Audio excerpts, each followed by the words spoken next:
It's the most incredible feeling to be here. This is live. Live.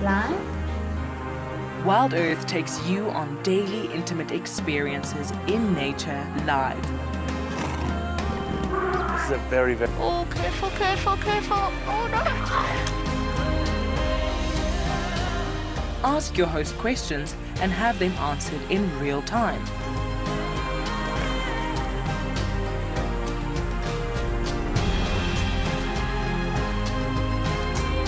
Join us live every day on Wild Earth.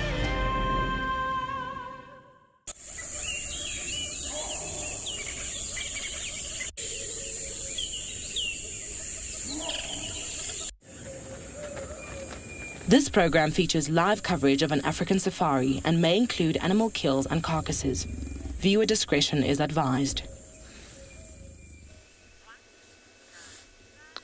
Good morning and a very warm welcome to you in the Masai Mara of Kenya. We have a very beautiful sunrise. Welcome aboard to your very own safari live from the African wilderness.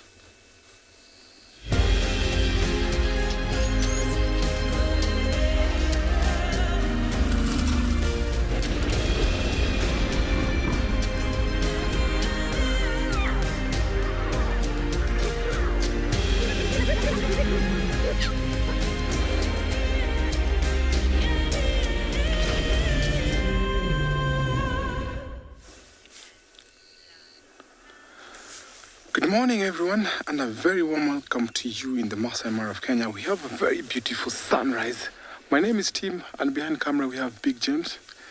This is a wonderful morning. Just as the sun is rising, we have a lioness that is walking on the road. So this is actually one of my favorite mornings because it's not that warm, about 17 degrees Celsius and 63 degrees Fahrenheit.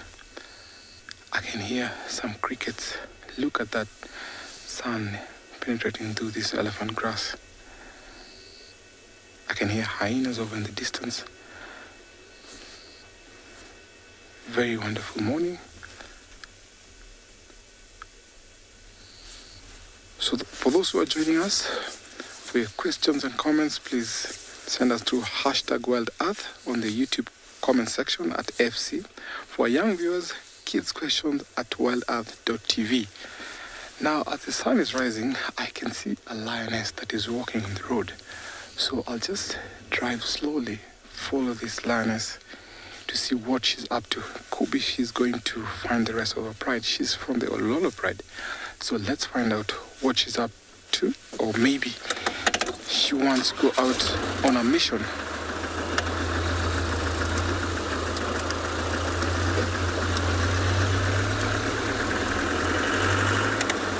She's not far, she's just along this road.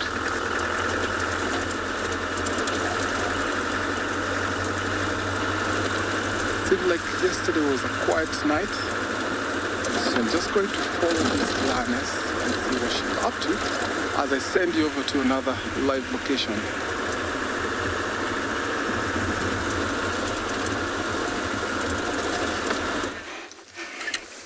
Jumbo, everyone. It's another wonderful, beautiful morning when we are here in the Masai Mara. And look what I just came across, a beautiful, beautiful big herd of zebra and wildebeest. Looks like these guys are on a mission because they're all huddled up. And it seems like either they were spooked or they were having a morning meeting so that, they can continue on. But yeah, we'll get to find out what is happening with them. A very lovely morning, everyone. Jumbo, my name is Isaac, and on camera I have Bungay. We're set out here in the plains. I'm going to the marsh, see if I can find some, lions and maybe the little cubs that I've been looking for the last almost 3 weeks. I'm feeling positive. I hope I can find them, sending those positive vibes. Remember to talk to us, #WildEarth. Questions and comments are really, really welcome. It's a nice and cool, very beautiful, overcast morning. Looks like it's gonna clear up, and just have a look at that.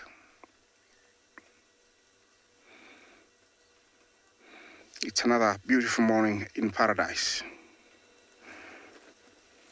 It's so quiet. Yeah, what a beautiful sunrise. It's so quiet, you can actually hear a pin drop.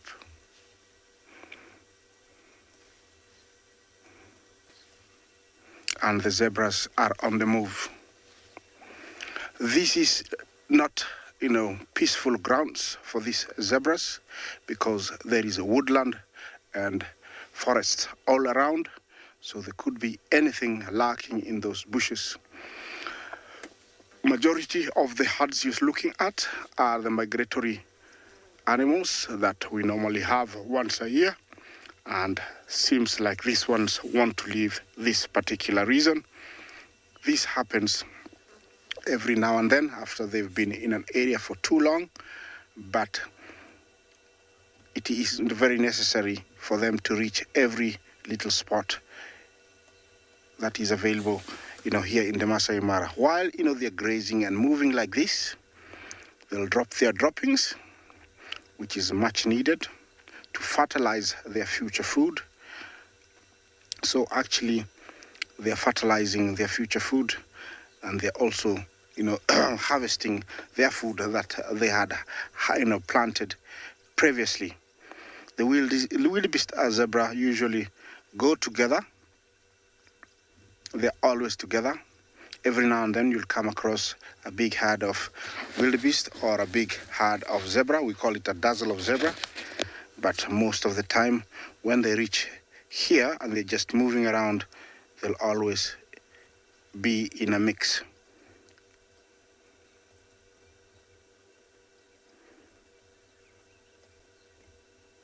At the moment, they're so quiet, you wouldn't even think that, I have maybe 1,000 animals close to me.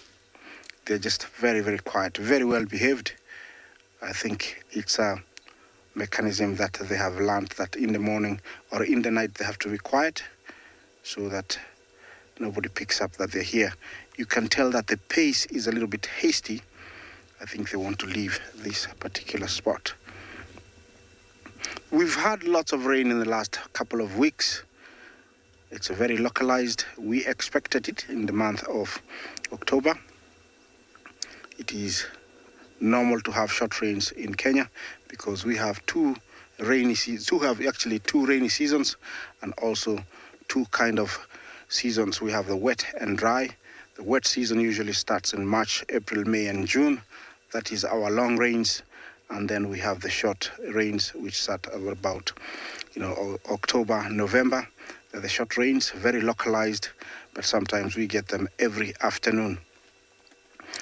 Usually mornings are very, very beautiful after the short rains, just like what you see here. It is typical, it is normal to have this kind of mornings because all the rain clears the clouds, but it does warm up very fast towards around 11, 12 o'clock, and by afternoon already clouds starts to gather.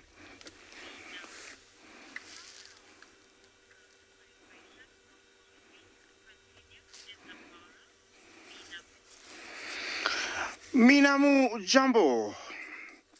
How long will the migration of wildebeest continue in the Mara? Well, for that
apologies, I thought she's from the Ololo Pride, but this lioness is actually from the River Pride.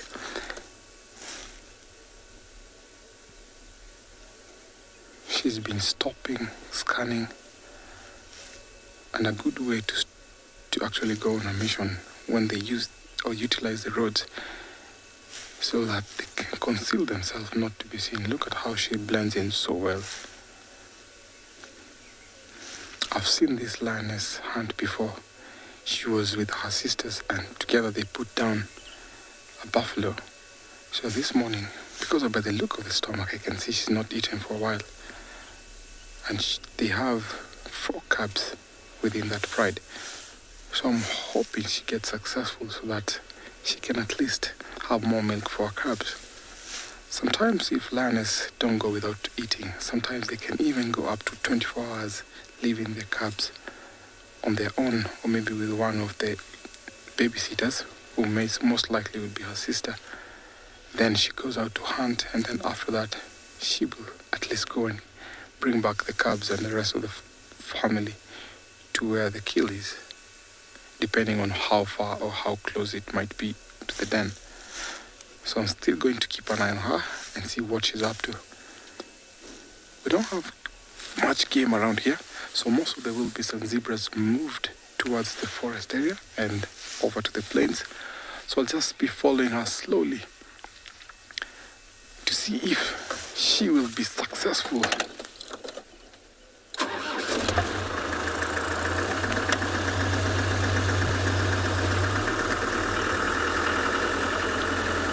It's a very quiet morning. The wind is not that strong, so at least she has an advantage to pursue prey.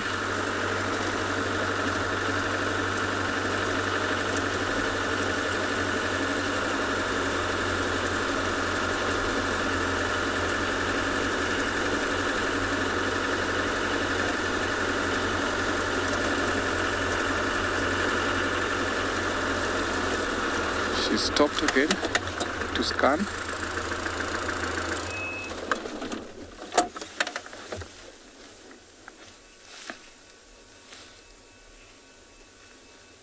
So that definitely tells you she's on a hunt.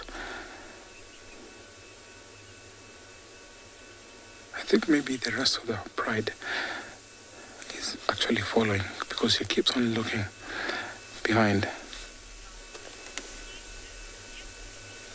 Sassy, she is beautiful indeed.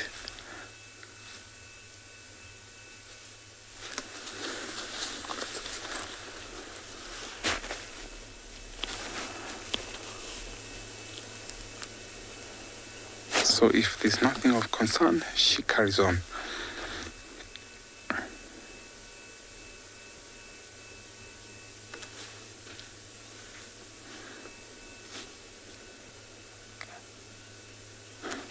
She's watching over a balloon gliding in the air. That got her attention.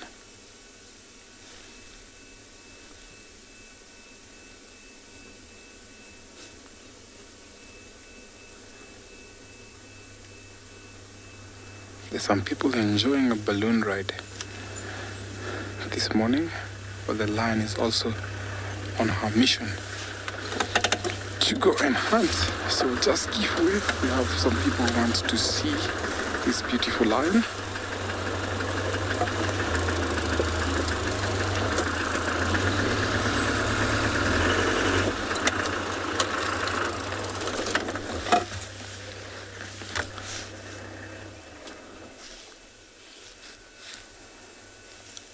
She seems like she's diverted her attention from the balloon now to something maybe in the long grass.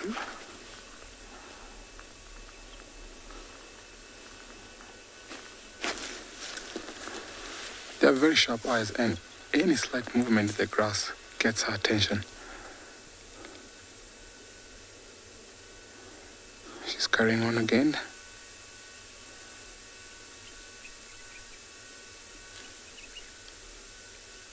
Seems like there's something there, or maybe the rest of her pride could be. I can't really tell because the grass is too tall here. But let's see. Let's wait and see what's going on.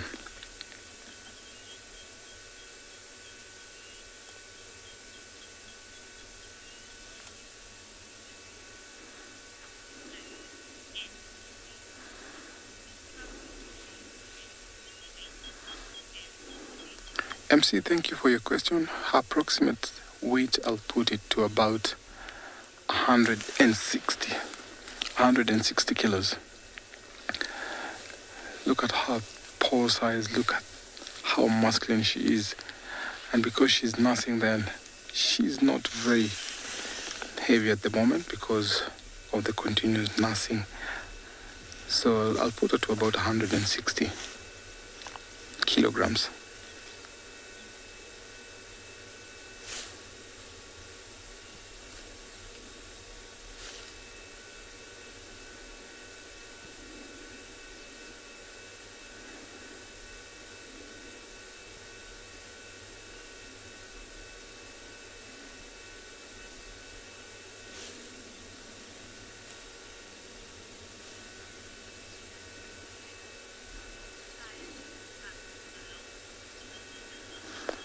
Thank you for your question. With the lioness hunt alone, yes, this is an experienced lioness. Despite them hunting in a group when they're maybe with her sisters, she can also hunt on her own. Previously, about 3 or 4 days ago, Isaac saw her take down a fully grown zebra. So definitely, I have no doubt she can hunt on her own.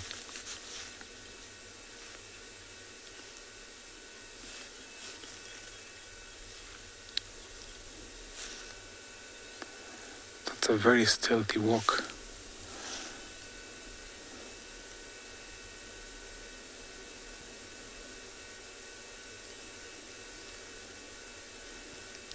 Until she locates prey, she will keep on looking and scanning.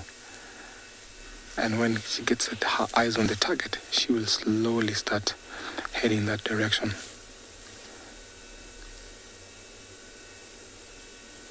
So since she's not got anything yet, she'll carry on until where she'll locate prey. So I'll still follow her slowly and see where she's heading.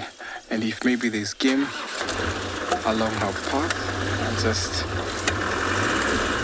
wait or position for a good sighting.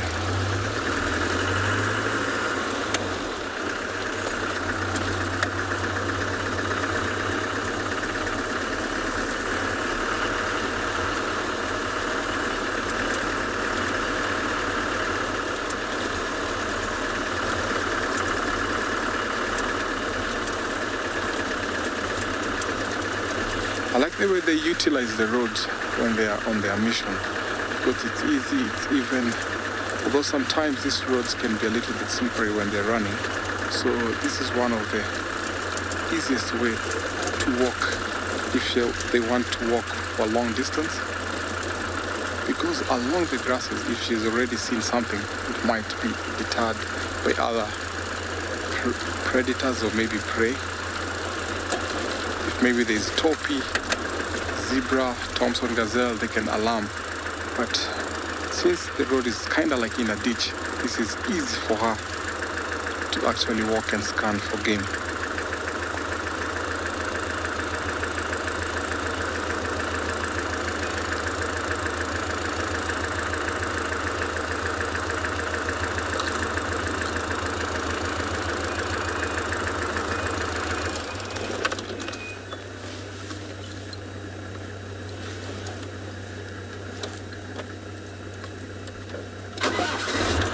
So let me give way for some people who want to see this lion.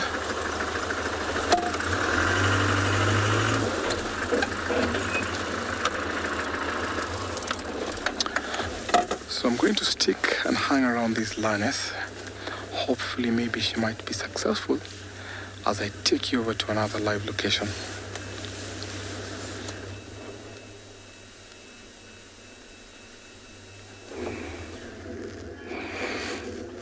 Jumbo everyone, and look what we just came across.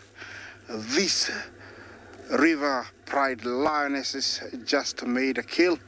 I would say maybe 45 minutes ago, because they just opened up the backside of this wildebeest and they are busy devouring it. I must tell you, I'm very proud of these girls. They just know how to take care of their cubs. They know how to take care of themselves, and not only that, they know how to utilize this time of plenty. They're just making a kill almost every 2 days, and it is very necessary because I think they have more than 7 cubs, and those are a lot of mouths to suckle, so they need to feed them as much as possible, and by eating like this guarantees that they're going to be very healthy and big. So it is such a moment to see them once again having a feed like this. Looks like they made it very early. Yeah, these are the same girls I saw last night. They were very busy trying to get something. Then I left them just when it got dark, and this is what I came to see this morning. Well, it's not very far from where they've been hiding the cubs. I've been hoping that this kind of situation will attract the other females to bring out the cubs, but until they're ready, that's when they're going to do it. Yeah, remember that lions are opportunists, and whenever there is a chance, they will utilize it, and they're doing it really well. And if they find something every day, they will nibble on it, they'll feed on it. If they find that there is time of plenty, they will utilize that moment, and this is what they're doing in one sitting. When a lion is really, really hungry, it can eat quite a lot of food, almost 40 kilograms of meat. That is a lot of meat. Yeah. These females are becoming bigger and bigger by the day. I can tell, the sizes is some of the biggest lionesses that we have in the Mara. And the main reason is they've been, feeding really well. The area they're in is the prime estate, I call it, because there is the marsh. It's an area that is a corridor for many animals to come and pass. So they always are very, very lucky. This time of day, at dawn, it's a very good time for lions to do a hunt to kill, and usually they get active towards the morning. They're active at night, but I've seen most successful hunts late in the evening and very early in the morning, and this is the case. Okay, it looks like it's gonna roll over the wildebeest and open the brisket. The brisket is the middle there at the chest where she's biting. That's there, it's full of fat, it's full of meat, and I think she's gonna open it.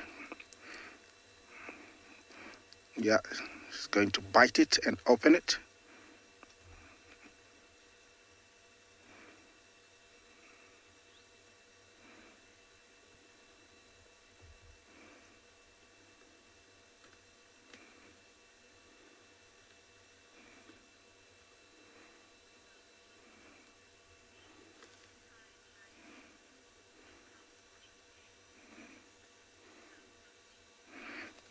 Is that Suzuki? You say that the river lionesses know how to take care of business. That is well put. And they don't play with food. They know that time of plenty is to be utilized like it should, and this is what they're doing. Well, I have seen them, eating wildebeest zebra, and it is actually necessary to do that this time of the year. And then later on, they'll be feeding on warthogs and buffalo, because all these wildebeest will be gone, and so all that will be left will be warthogs and smaller game like impala. Of course, there will be zebra, there will be small herds of wildebeest, but not around here. Then I think we'll be able to see all of them together with the cubs, because in lean times, they need to combine efforts so that they can bring down larger animals like buffalo, so they will be together. The female standing is the one that I saw last night. If you joined me last night, I was around this area. She was rolling, she was calling. She kept, changing tones so that she could attract one of her sisters. And she's the one, I can tell it's her because she's not lactating. She's not producing any milk. And so today she was joined by one of her sisters. It's been very interesting because I've been seeing lone ones, twos, lone ones. I'm looking forward to seeing all of them together in the near future. I know it won't be very long now. I'm hoping, to see all of them together. That would be, icing on the, on the cake.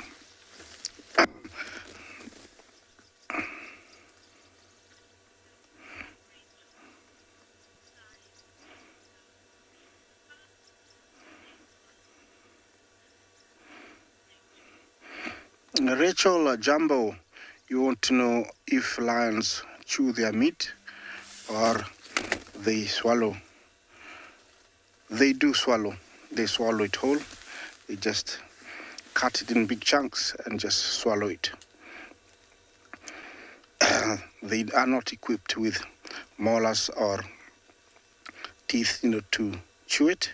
They're just equipped with carnassial teeth that are meant for cutting, and they just swallow it in chunks. You see the area she has opened? It's full of fat.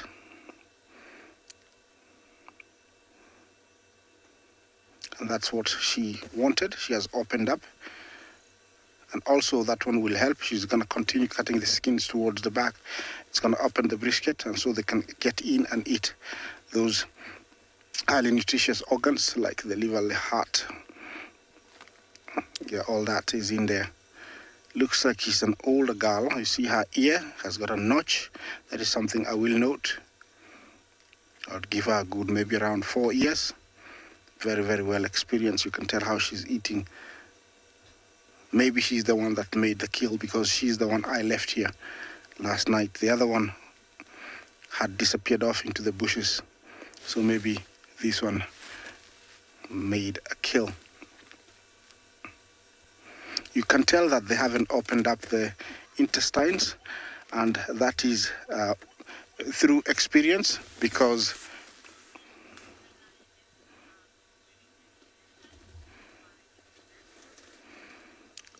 Jambo, I didn't get your name, sorry, but are they avoiding the intestines? I was just about to talk about that.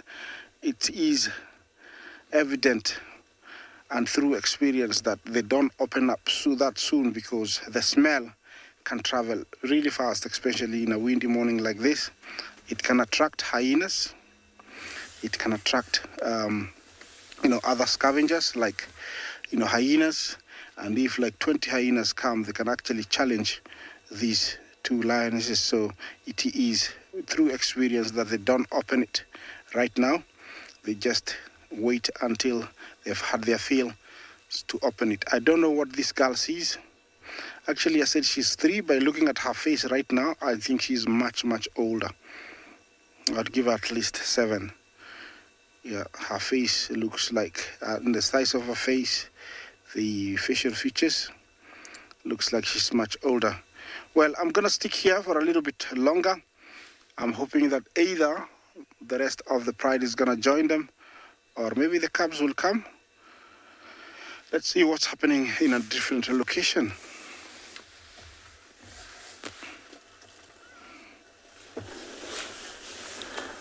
Welcome back to this other side of the Mara, from the feeding lions to our lion who's looking so much hungry and looking forward for a successful hunt. She's come to a stop where she's at least resting, scanning. Seems like she's been walking a long way. Now she's got to a position where at least is raised, where she can scan all the way down to the marsh.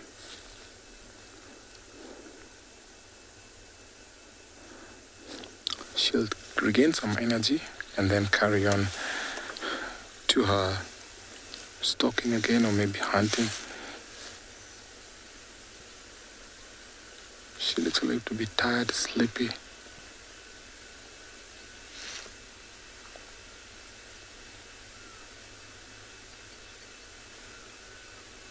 Look at her ears.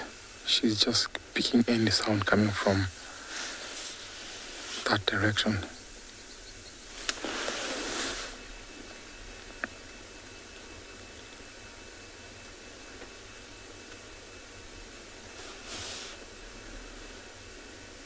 So when you're looking for lions in the long grasses, this is one of the signs that I always go for. Ears flapping and sometimes they're wagging tails.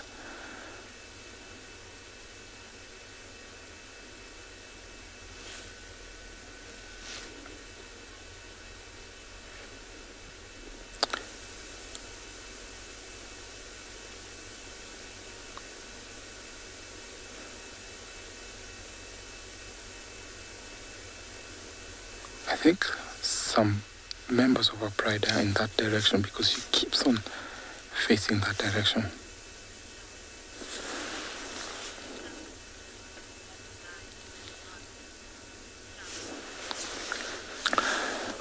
Sabi, thank you very much for your question. We have Asian lions, we have these ones in Africa. I can't really tell how many subspecies they are, but we have the mountain lion, we have the puma, which is also a lion, mountain lion also. But we have this Panthera leo in Africa, where I'll get back to your question and get to you right and tell you how many subspecies there are. But the Panthera leo is one that is dominant here. So I'll get back to you and let you know.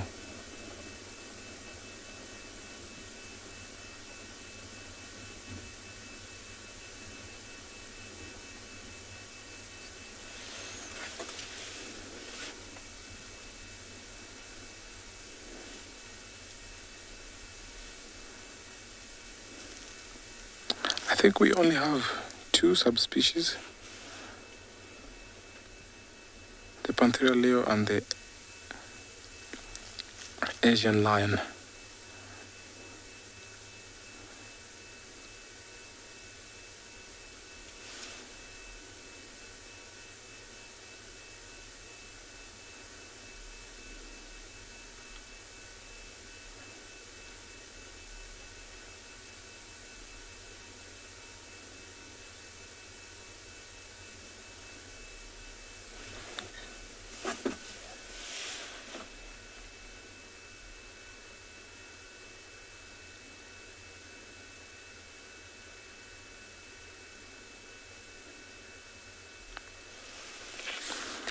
Since nothing is going on right now, I'm going to hang around here and see what she's going to be up to as I take you over to another live location.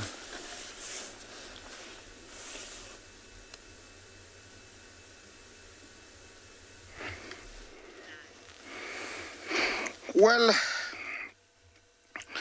my lionesses are doing what they are meant to do, is devour if they've made a kill, and this is what they're doing. They've eaten a lot of that wildebeest.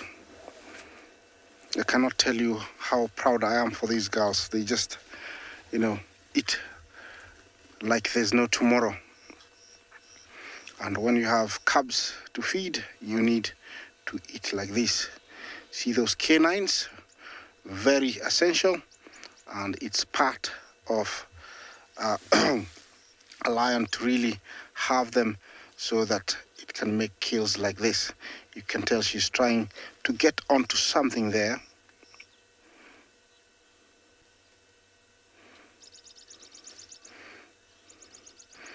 There's no being.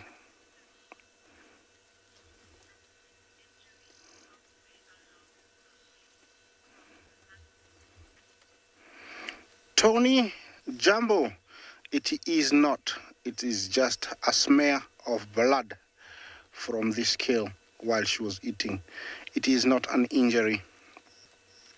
I think somehow she was feeding and she lied on a part that had the blood, and so she picked it from that. It's not an injury, Tony.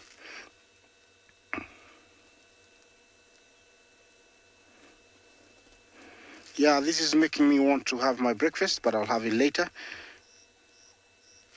It is very interesting to find that, they've made the kill right here, because this is where they all were trying to get a wildebeest yesterday.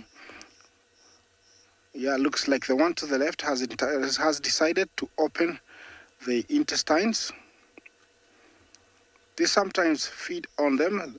I'm sure they do get some other vitamins from that, but she's gone back to the real meat. This is why, all the lions are very muscular and very strong. Can you imagine eating all this protein every day, very fresh, and then walking distances like they cover? These girls don't play around, when they need to hunt. I have seen them walk about, 3 miles from here, go make a kill, and then come back, here in the morning. So they will walk, back and forth, looking for something to feed on. And that's why, they're very, very muscular, Can you imagine eating all that food? What is she trying to eat now? The eye or the ear? She's eating the ear, full of muscle. Takes longer to digest. No, it's not the ear, it's the eye. She's trying to get out the eye. Yeah, nothing is left to waste here apart from skin maybe, and certain bones like the horns, the skull, the backbone, the pelvis, the shoulder blades, the femur and the tibia. Those are the few bones that are left. Everything else is usually properly utilized. Well, I'm staying here and watching these lionesses.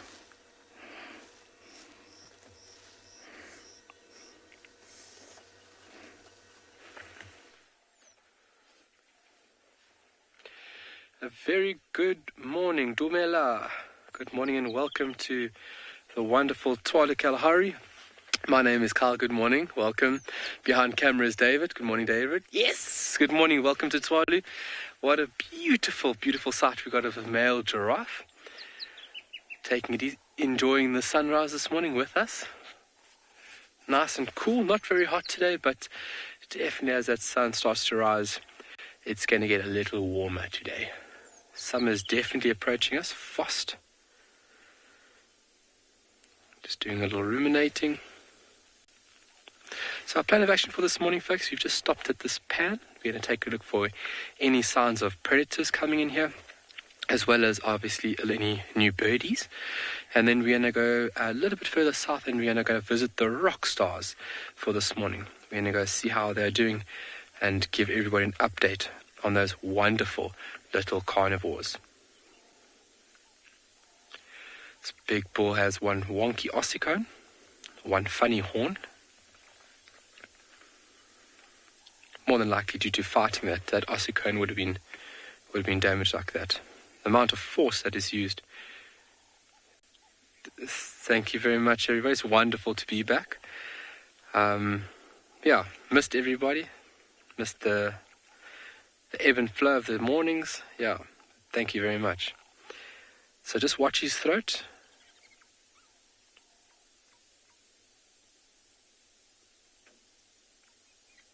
There we go. So early morning ruminating, obviously just digesting the material properly or breaking it down a bit better so that the stomachs or the chambers, the chambers can do what they need to do. So when he cropped the material in the beginning, he really wouldn't have chewed it very well. Oh, he's coming to say good morning to us.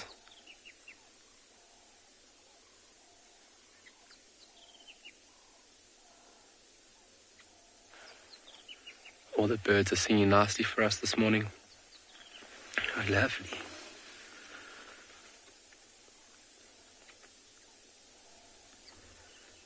So typical of male feeding quite high on the bush or on the tree.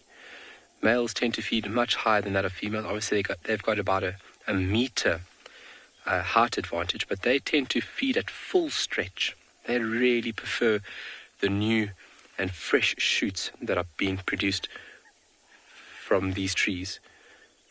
So sometimes even pushing the head almost totally vertical in line with that beautiful long neck.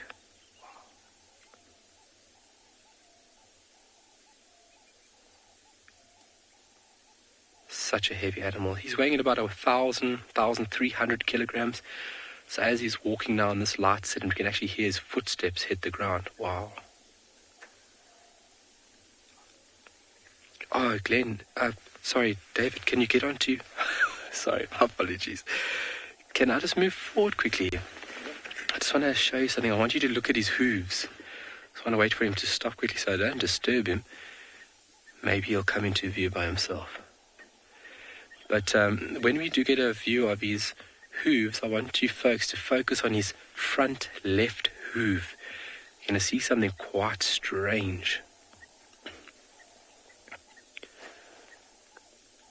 Yeah, here we go. Just going to get a glimpse of it. You're going to see that left hoof is going to be quite extended. Look at that. Oh, his right hoof as well. Looks very uncomfortable, and over a period when they do get longer like that, it can hinder the animal quite a lot.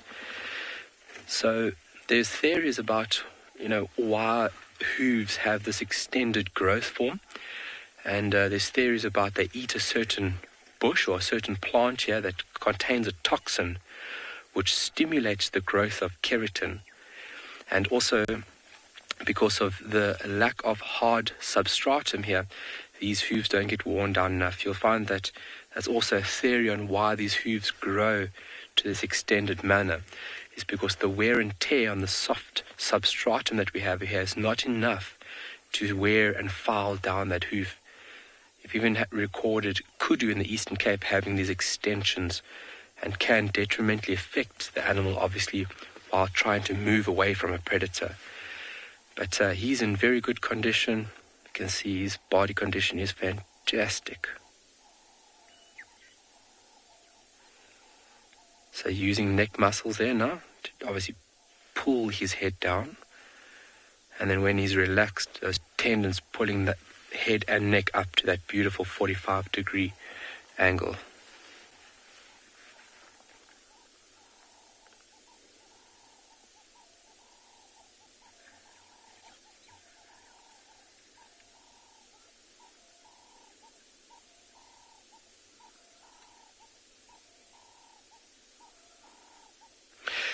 Can do they digest everything that they eat? Yes. So that's the efficient manner of this 4-chambered stomach. This is the largest ruminant in the world, which would be the giraffe. So the first chamber now is being filled. So this is what he's doing now early morning, and he's stripping the leaves. You can see how he's using his teeth, and he's stripping the leaves away from that beautiful branch. And what he's doing is he's filling up a chamber within his stomach, the first chamber. And once that material has been accumulated, he will then later digest all that material properly in a process called rumination. So the chamber will push up a ball of material referred to as a cud. His teeth are designed in a manner that, if you'd ever take a look at a herbivore, they basically swivel their bottom jaw, and then the jaw comes across the top jaw, and that grinds down the material into a very, very fine manner. And then obviously the stomach, when in a further process, will digest, break down, extract, because they actually house microbacterial or good flora within their stomach that is able to digest and break down cellulose, that the body can actually absorb it. So all the material that he would feed on would be eventually digested into little round pellets which aren't even recognizable in terms of what he's eaten. So that shows you how efficient this digestive system is.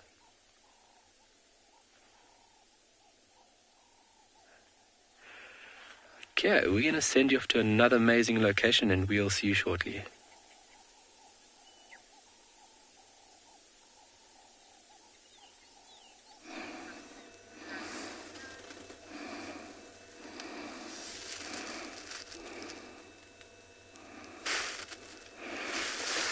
Well, looks like one of my lionesses has gotten enough, and she is resting. She's gonna go back for seconds. Now she's trying to cover something. That is, through experience, she knows that by covering, it means that the smell of the intestines and the blood won't be picked up by, scavengers or other lions. And that's what she's going around. She has declared herself to do that. She still has to use her claws to pull the grass and cover everything. All that is part of being a true predator. You try to protect everything for yourself. Something she wants from that little piece. Looks like she might eat it all. She might have missed it earlier. And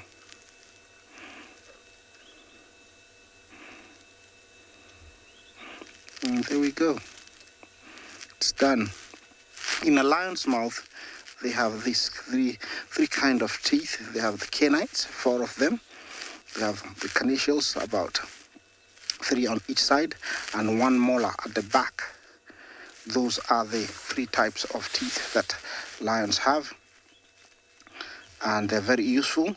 The first ones are for grabbing onto the kill and killing it. The other one are for tearing. The first ones are for gripping, and then the other ones are for tearing. Then the other ones are for slightly grinding it, not fully. Then they swallow it. Those are the kind of teeth that the lions have.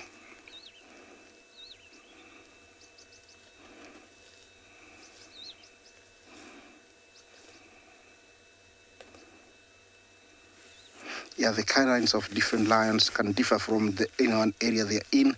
They have been known to reach up to 7 centimeters in other areas. Here in the Mara, I would say they're about 3 to 4 centimeters. So they are very, very long, and they're very, very useful because they're the ones that kill. They're the ones that grip. She's very, very busy. She's very busy. Covering everything up. You need to do this as a lioness or a lion while feeding, making sure nobody sees any evidence, so that when you've had enough, you just can pull the kill, hide it, and then you can stay and sleep, digest most of what you've eaten. And this is what I think this clever lioness is doing.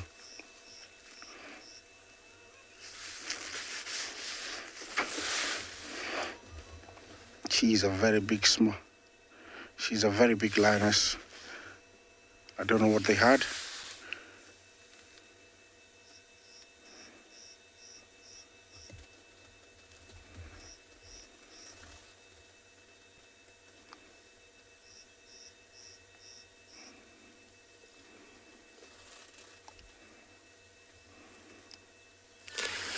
Well, good morning, everybody, from Chuma. We haven't seen any of you guys yet, and unfortunately, we've got the back end of the Ellies. They just walked past us, and so we've just got their bottoms. But let me just say hello before we reposition ourselves. My name is Tristan. On camera, I've got Theo this morning, and, well, it's nice to have a herd of Ellies, that's for sure. It's been a while since we've had, since I've had Ellies, so I'm pretty happy that we do. We've been trying to find any sign of Tingana this morning. He was seen briefly on the dam cam. We cannot find where he went.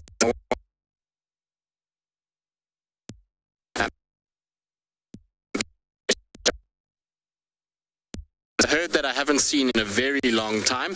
It's got the 2 delinquents, which are these 2 here that you'll see pushing and shoving each other and being very naughty this morning. But the most recognizable individual within this herd is an individual that's got 1 tusk and half an ear. So there's the left tusk missing, and the right ear is pretty much in half. They haven't seen her for a long time. She seems to have kind of been somewhere else. These elephant breeding herds have huge home ranges within the Kruger system. So really nice to kind of see her back here.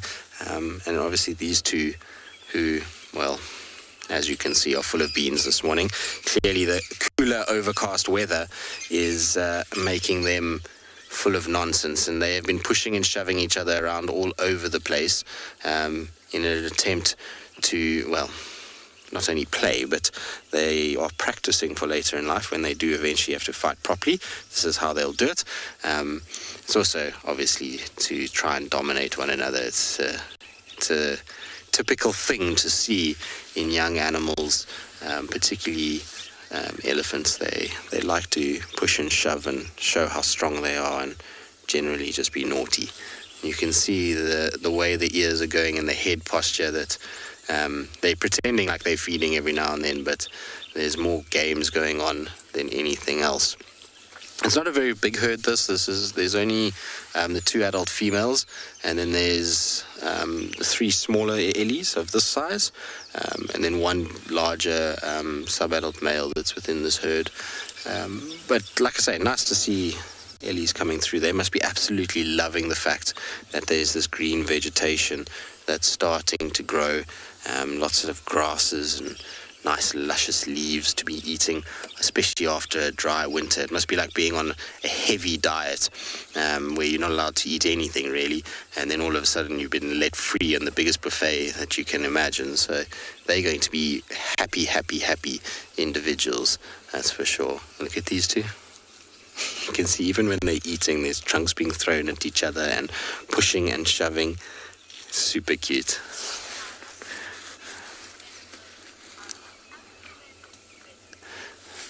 Phantom power, I mean, I love a baby elephant. I think you're right in that you say they're the absolute best. I think any baby animal really is cute and generally pretty playful. But baby ellies, given the fact that they are so intelligent, generally entertain a lot more than other babies. They're often, picking up sticks and playing around and falling and doing exactly what this lot is doing now. Now you'll see that one will try often mount the other one. That's just the way that ellies go about dominating each other, particularly young bulls. If they can try and push the other one to the ground and then kind of mount them, it's trying to assert their dominance over each other. You two are naughty. Mom is going to lose her temper at some point if the shenanigans get too out of control. Sorry. Yeah.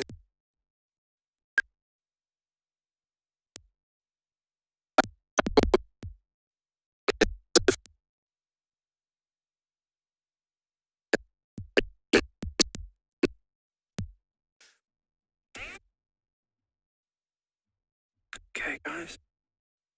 One of the rangers, Katie, managed to hunt the whole of Birmingham Pride. It seems like all of them are here on a giraffe focus. Okay, it looks like a baby giraffe. See there? One of the giraffe legs coming up. Oh, sorry. One of the giraffe legs coming up there. It looks like it was quite a young one. That is more than enough for the entire pride. On the way in here, we passed the young male, we white male, one of the little middle-aged females, and then you can see there's another 1, 2, 5, 7, 8 lions feeding over here. And they are very dirty. This looks like it was quite fresh, maybe last night. Look how dirty she is. The young, previously white female. You can see all of those dark spots. Some of that is blood. Some of that is just giraffe juice. There's lying inside of it. Now, maybe if you scan just a little bit to the right there, so you can see on the ground there, move my head, so like, yeah, all of this is giraffe stomach content. All from the stomach sac. That, I think I'm going to use my finger again, right? But that part over there, that over there, looks like actually potentially a bit of stomach lining, a bit of intestine. You must remember now, this giraffe, vegetarian, it eats leaves. The lions don't eat. They will take that out. And then they often lie in that. so dirty. And it's so incredible. All of them around there. Not too many noises at the moment. You'll see as food gets less and less, closer and have to fight over certain areas. And they're very, very noisy.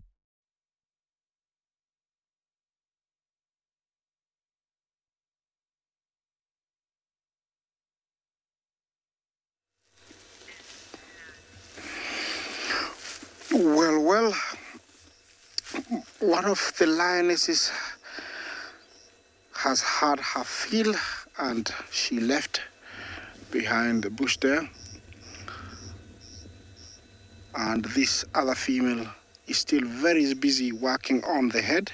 She opened up the eye, then she opened the neck, and she was eating something in there. I couldn't really tell what she was. Remember that they know these animals really, really well, and they will eat what they want when something like this prevails itself. They're the only two, and maybe she only eats that special kind of meat when they're alone. And so this is a time to get really onto it. You can tell that she started getting onto the other side, the eye, and then she goes gotta get in. The other lioness really covered everything up, and looks like she went for a rest. She's behind a bush. We can't see her anymore. I'm sure now it's the duty of this lioness. When she's had her fill, she will pull the kill either to the bushes there so they can have a rest without any issues of attracting scavengers. These two are part of the River Pride. We are in the prime area of the River Pride. At the moment, they stand to be around 6 lionesses that we've been seeing, but I think there are more because there used to be so many last year when we used to see them. We've been here 2.5 months, and I'm hoping that I'm going to get to see them, all of them together, so we can really figure out in total how many are still left. Yeah, looks like something she's pulled, and she was looking forward to pulling it out. You can see that.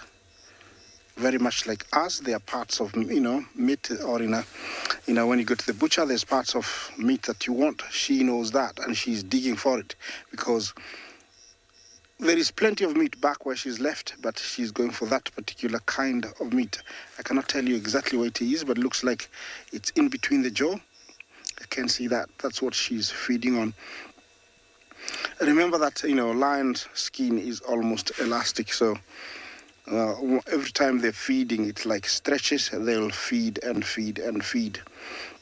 They don't necessarily have to drink any water because the blood compensates that. But if they go somewhere there's water, they will drink water. The lions here, the lifespan is around almost 16, 17. We've seen some very old male lions here in the Mara. And, in wild they live about 20, but here, it looks like the tongue, you see that? She pulled the tongue out. She's not double-tongued. That was definitely the tongue. So you can tell she's pulling certain things that she hasn't been eating, and that's what she wants, because she's got a chance here all by herself. That is the underside of the jaw.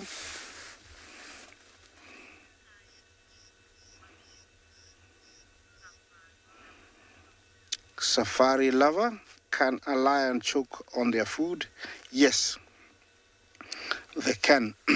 I've never seen one die from it, but I have seen one seriously choke, and it was sneezing, but it eventually managed to throw it out. But yes, they do choke. I have seen one that swallowed something too big and long, so I think it blocked the airway, so she couldn't get it all down. At the same time, there was still too much left outside, and by the time she was trying to push it out, it actually almost cost her life, but eventually she managed, and she learned from that. She had to cut it into smaller pieces. Yes, they do choke. I haven't seen any scavengers like jackals or vultures I think they've done a very good job of disguising everything. But sooner or later, they will be here. But we have lots of, wildebeest around, and so they don't they don't need to be here. Maybe they are somewhere else enjoying something else. Yeah, she's really working on that meat. Remember to talk to me. # Wild Earth. Questions, comments are really, really welcome. I hope you're enjoying this and it's not making you feel bad about the wildebeest or feel like not eating meat. It's all part of nature. Look at those claws. She's pulled them out. Yeah, they can be almost 3 centimeters long, and they can cut through human, skin like, a knife going through butter. That's how sharp they are. A very useful tool for them when hunting for a good grip, to bring down the animal. In fact, just to tell you about, the lion is that this is an animal built for the kill. Its eyesight is equivalent to none at night. Its sense of smell, it's also not compared to any. Hearing is also very good. The canines, it's got the 4 of them, very good for breaking onto the skin, get to hold of the windpipe, and the claws are to break through the skin so it can have a very good grip. The strength, it can bring down an animal 3 times its size. So it's an animal built to kill. I'm gonna stay here for a little bit longer.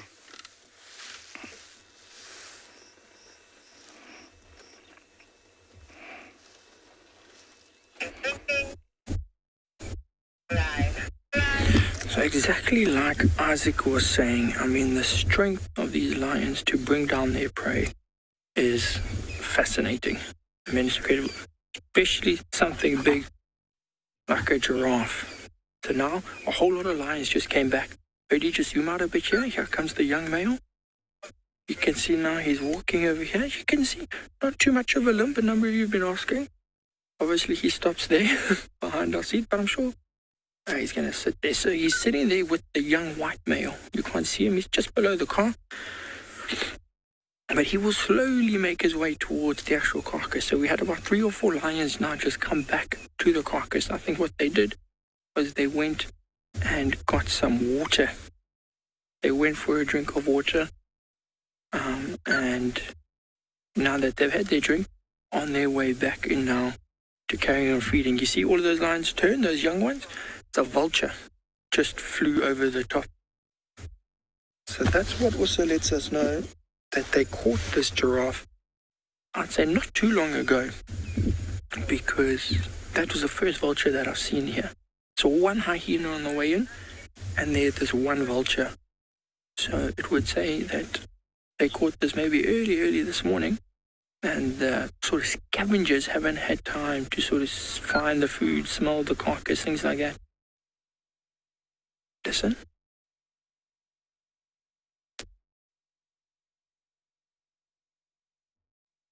I don't know if you can hear that, but now that a number of the other lions have rejoined, they're starting to sort of struggle to find a place around the carcass where all of them can feed. And this is where they will start sort of growling at each other, maybe even snapping at each other. Remember last night when we had that female with her cub, and the cub had this sort of injury on her head, and we said it was possibly around a carcass. She got hit. This is when it happens. Look at all of them crowded around there, trying to feed on this giraffe. It does get quite aggressive, quite physical sometimes.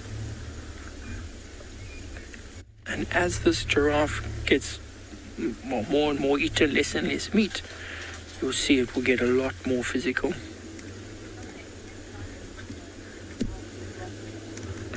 That's crazy. We've got 1, 2, 3 now.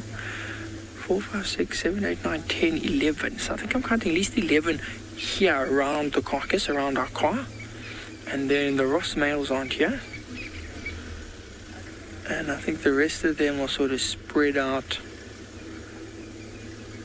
probably in the area. You can see it is quite a thick place where we are now, so they could just be lying in the bushes around us.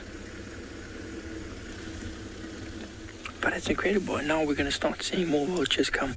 We're going to start seeing more hyenas come. Luckily, where we parked is sort of upwind. The wind's blowing from the left to the right. So we haven't smelt it that much. But it will start to smell now, especially if the sun starts to come out, starts to heat up a lot. And it'll be bad. But look at all of them. You can see lots of quick breathing, shallow breathing. They've all eaten a lot and they're all very, very full. But they're going to keep eating anyway. You know, this is one of those times we were talking yesterday about, you know, how lions sleep. And I said to you, I've seen them before where they don't move for like 3 or 4 days. This is going to be similar. They might not move from this area until at least tomorrow afternoon. And just ripping apart, trying to find some meat around all of the bones. You can see that rib cage there. Not a lot of meat there for them, but on the legs, on the chest, there's a lot of meat, so they're trying to find a way to get in there and get that meat.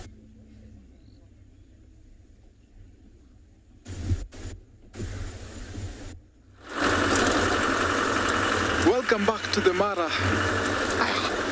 I think that was a nice sighting when lions feasting on giraffes, and that is super cute. Our lioness that was stalking this morning had not done anything. We left her sleeping by the side of the road. So I'm carrying on to find more game around this area. So around to the right, that is where the Owino Pride area is. And out to our left is a part of the Mugoro Pride and some part of the River Pride. So I'll just be driving slowly to see if I can find some of those cats and if there's anything along our way. 2 days ago, I saw a cheetah on these plains. So I'm keen to see if I can find some cheetah, lions, and even leopard. Lots of wildebeests have gone all the way to the escarpment, right in front of me. So I'll just stop to scan around this area. Seems like the grass is too tall. Sometimes when the grass is this tall, you have to find what's going on, because you never know what you can miss.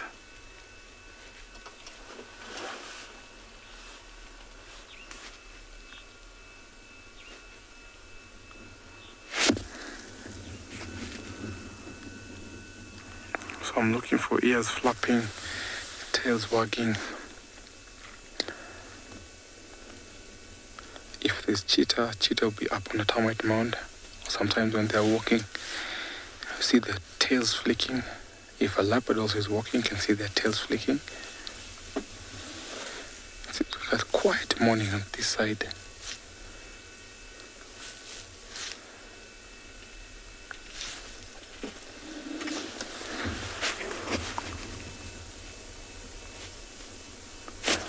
The Lolo escarpment looks so quiet and calm. So I'm still going to carry on. Fingers crossed for some cat activity, because it seems like quiet at the moment. And so I'm going to take you over to another live location.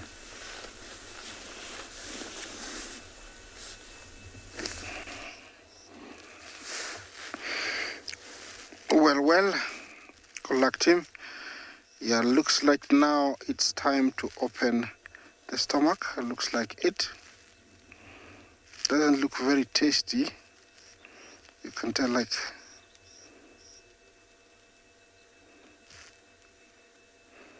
yeah, I think this is where they get their greens, lions, those vitamins that are not found in meat. You can tell she has opened the large intestine. She's eating the skin. And after that, I think she's going to go rest. That's what the other one did. Ate a little bit of it and then went for a rest. This is a meal that can provide them with around 3 sittings when they fully utilize it. Remember, after killing it, they normally start with the hindquarters and in between and then work their way up. Yeah, she looks like she's very choosy. She just came from the head and now she's come back to the belly, the stomach. I don't know what she's pulling out there.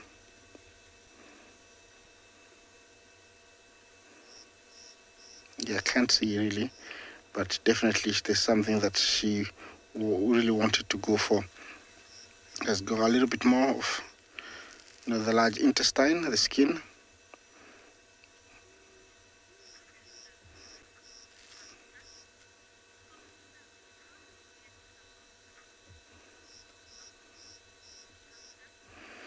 Corn husker, Jumbo.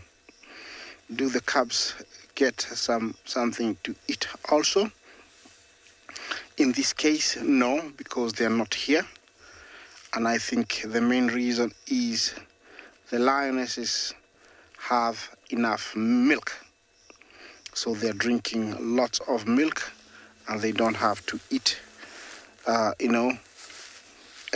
yet. But if they hadn't eaten this much, they were not eating this much, the lionesses, then definitely the lionesses will pull them out from the hiding and take them with them during hunting so they can eat.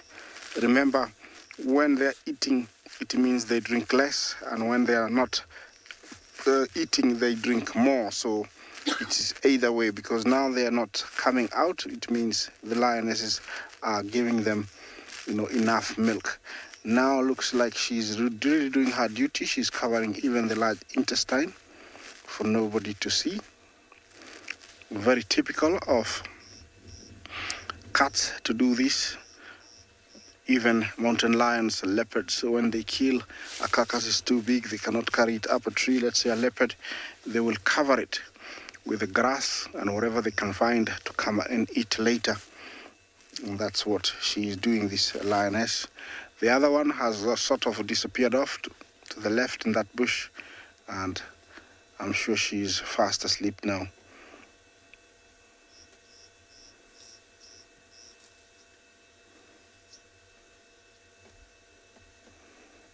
Every evidence has to be.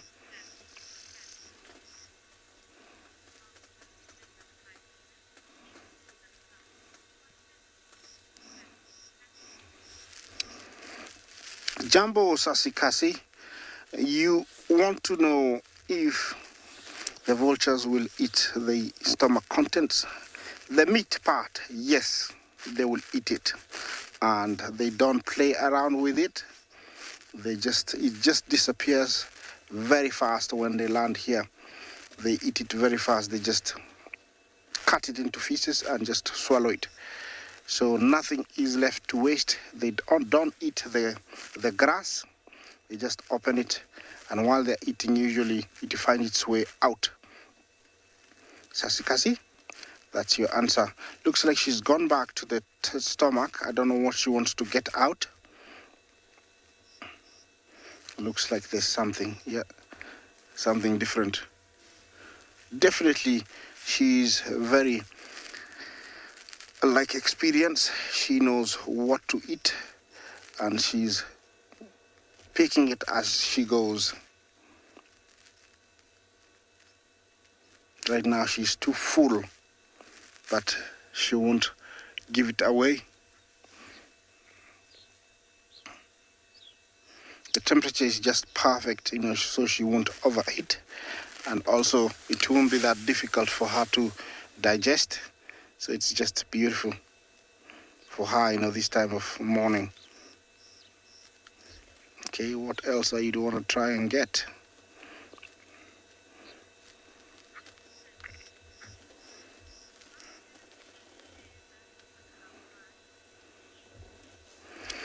Jumbo, is that Keith? Why did she not share it with her pride? Well, what happens is, a pride, when it becomes too big, they'll form smaller partnership of 2, 3, and 4s, and in lean times, they will, okay, it's time to hide it. Yes, looks like it.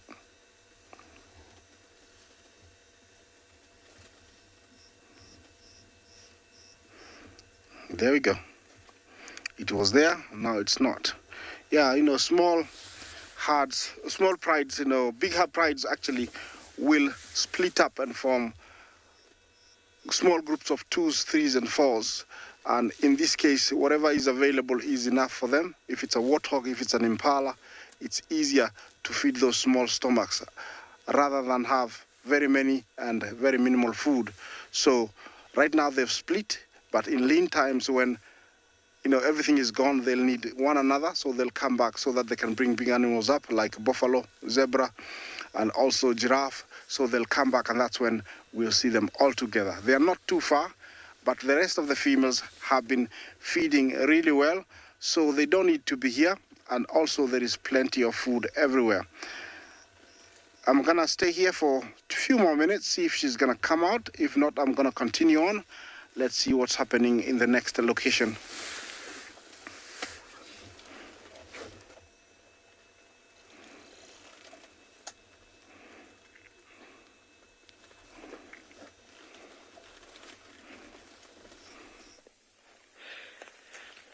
Welcome back on board here at Tswalu Kalahari. We're just getting the best possible view here, David, making sure the best possible view is angled up now for us. Beautifully backlit. I mean, look at how magnificent that looks. Everybody standing in attention. So a few members actually falling asleep, that they're a little bit snoozy still.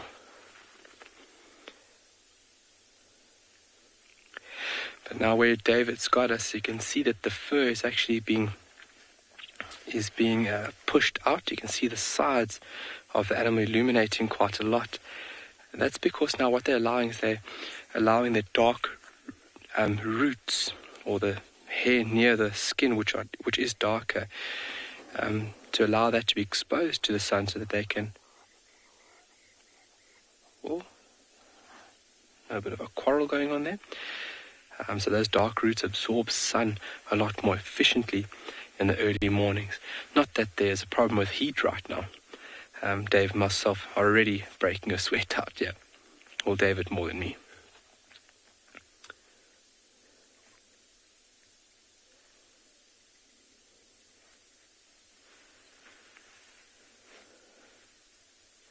So we had a bit of maintenance going on.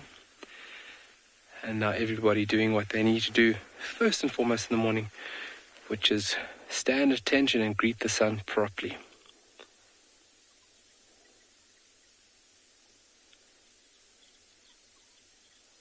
See, all members are still here.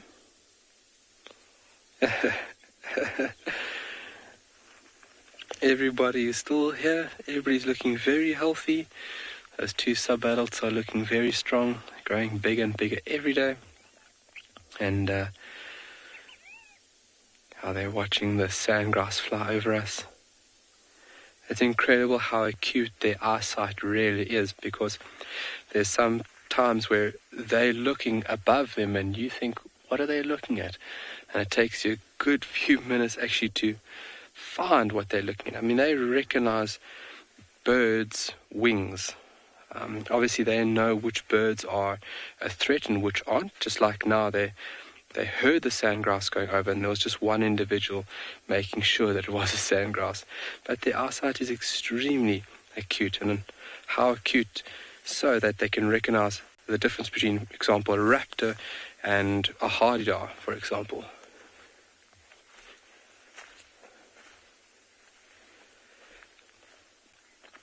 Angie, is the beta female still with this group? Yes. Beta females will stay in charge and with the group for almost her entire life. Only when she unfortunately passes away would the next strongest individual take up that role.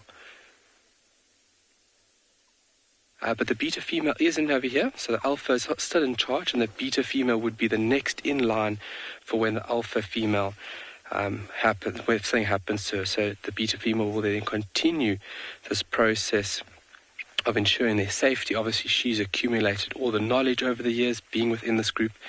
So yes, the beta female is still in this group, and I think she is the one, trying to get to the one on the right-hand side of picture right now. And hopefully we're going to have some larger tummies very soon, whereas they would be coming to the period where they would be pregnant. We're going to send you off to another location.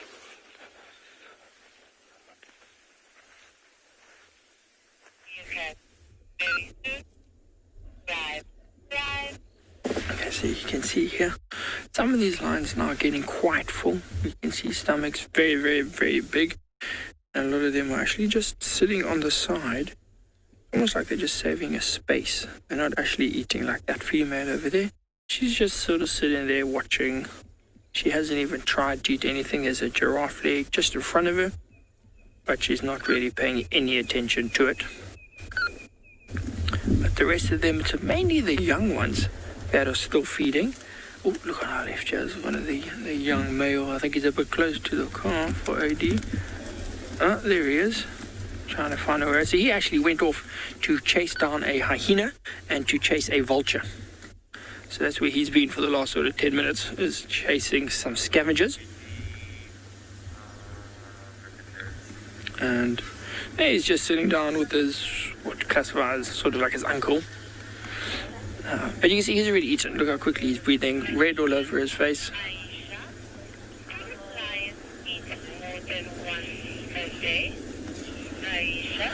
Okay, so we've got a question from Aisha. Aisha wants to know, do lions eat more than once a day? So Aisha, they don't hunt generally more than once a day. So like this giraffe, they caught it last night, early this morning, and they will eat this giraffe for the whole day. So they might eat and then go off and sleep or drink water and then come back and eat again. So they will feed on the same carcass multiple times a day, Aisha, but not necessarily hunt multiple times a day. You know, if they catch an impala in the morning and then they see an easy wildebeest or buffalo kill this afternoon, for sure they will hunt it again. But very seldomly will they expend all their energy hunting something big and then do it all over again later. You know, generally. But lions are very opportunistic animals. I've seen them once, this bride, eating a buffalo. Another buffalo walked past and they tried to catch it while they were eating a buffalo already. So it does happen, Aisha, but generally not. Like now, they're not going to hunt again today or tomorrow. They will eat now the rest of the day today and potentially finish it tonight. There's quite a few of them here. As I said, it is a baby giraffe. So Aisha, they might finish this tonight, but they're not going to hunt tomorrow. They're not going to hunt, today's Monday. They'll probably hunt again maybe Thursday. You know, because they will each eat today. They will eat probably close on, some of them 20, 25 kilograms of meat today. So that will carry them over for a few days. It will keep them going for a few days. So you should generally, no, they do not hunt multiple times a day. They just catch something and then spend the entire day feeding on it. So we're going to have to leave here soon because there are other rangers, other vehicles that do want to come in here and have a look. But I am very certain they will be here this afternoon, in which case we will definitely come back here this afternoon. We're interested to see how much they have eaten, how much is left of the giraffe, look at the hyenas, the vultures that have moved into the area, just to get an idea of what's happening.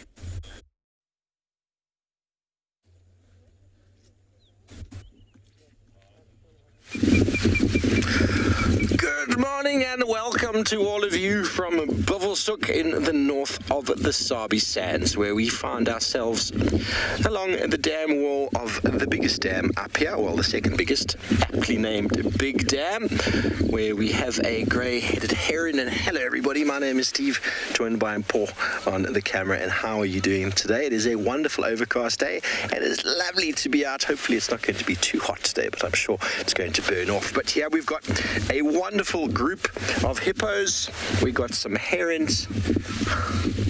We're going to try and figure out if there's any lions coming in. We're right up in the north of Buffelshoek and we're working the Manyeleti boundary. Well, someone else is working the Manyeleti boundary. We're working the waterways to see if there's any cats around. And so far, it's been pretty quiet, but we found ourselves some hippos. These are Buffelshoek hippos, everybody, with the accompanying ox pickers. So it is very green and there is lots and lots of water. Last time I was here, this watering hole was nearly empty. It's still got a way to go to fill up, but it is a very large catchment.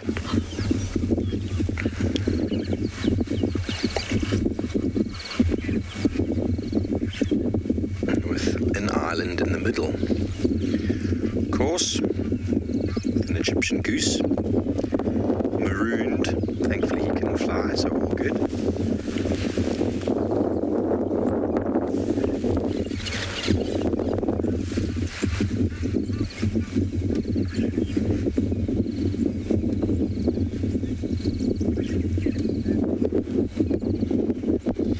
Overcast conditions have been brought in by the temperature yesterday.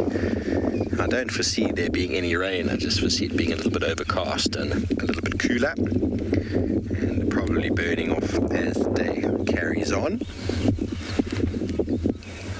We hope to show you a fair bit more of this wonderfully big property.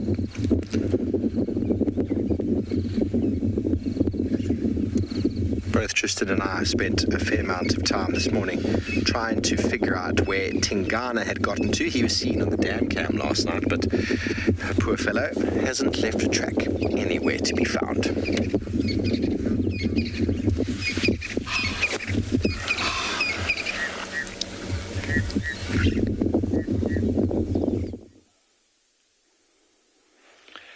All right, they've changed positions, so have we.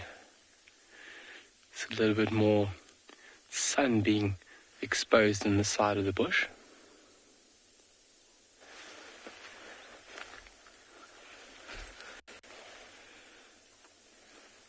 See a bit of maintenance. Somebody's already hungry, starting to look for food here at the base of the tree. Seems like everybody's hungry this morning, David. So a little bit of grooming under the bushes there, sunbathing, waking up.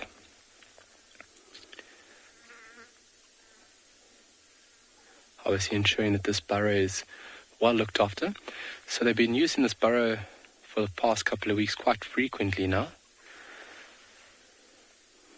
And you can see the maintenance going on by the one in view, shifting the soil with those long 2.5 centimeter long claws.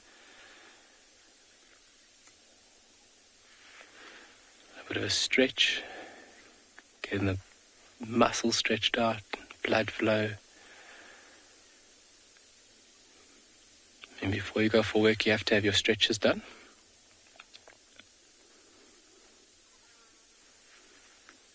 Oh.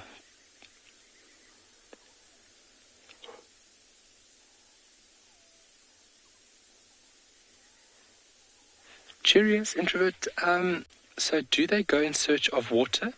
If water is available and nearby, they will drink. But from the material or the food items at which they eat, insects contain enough water so that they, from their foraging behavior, actually accumulate quite a lot of their moisture requirements. But if they are in the vicinity of water, and obviously if it's safe, they definitely will go take a little drink. But insects do hold the water that they need in order not to visit water every single day. Obviously with insects, they've got that sealed vessel where everything is contained within a chitinous body. Very efficient body plan, which obviously allows them to survive these drier regions. This is the alpha male here. You can see his extended canines. He looks like a little vampire. Just punch into his face there.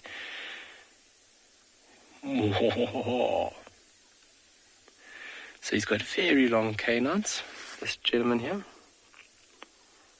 Looks like he's smiling and grinning at us all the time. It's definitely a male. This is the alpha male of this group. Off early today, David. They're really starting to forage on the left of us over here.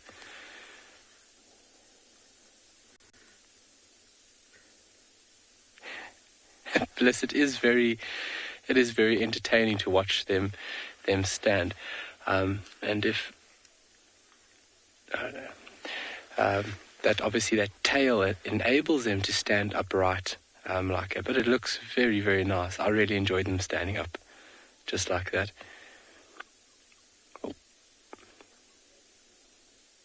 So it looks like they're going to start moving off.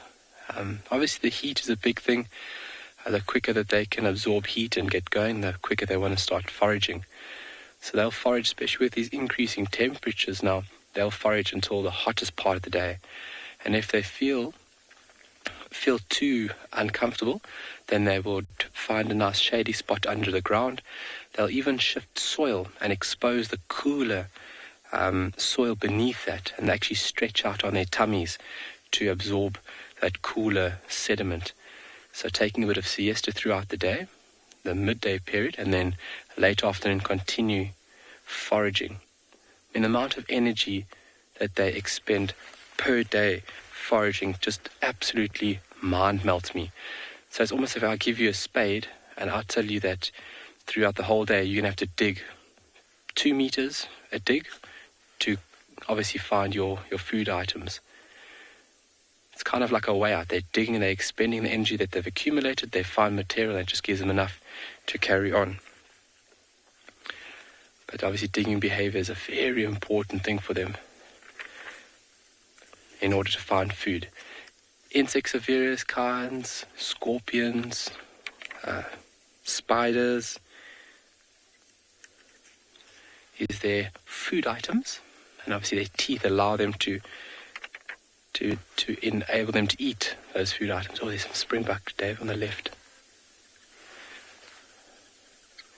This male just making sure everything's safe because the colony is starting to move off, excuse us, to the left-hand side of us.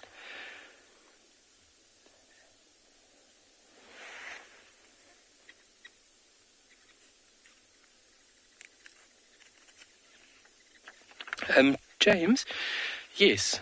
So through summer, those very, very hot days when you're reaching 45 degrees Celsius, that's the ambient temperature.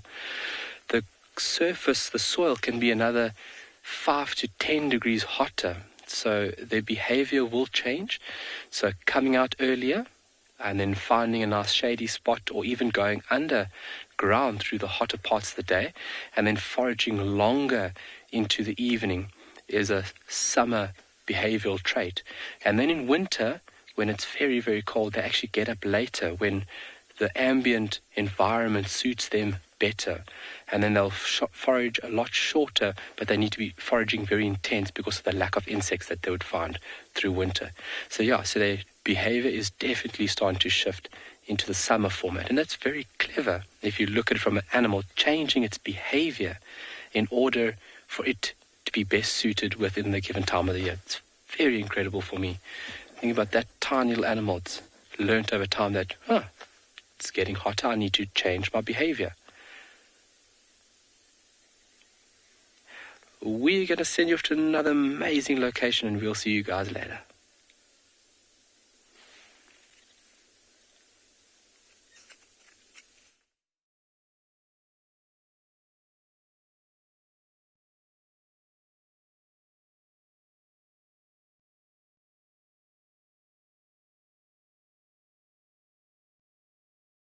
Off there. Yeah. Because all right, welcome back. Sorry about that.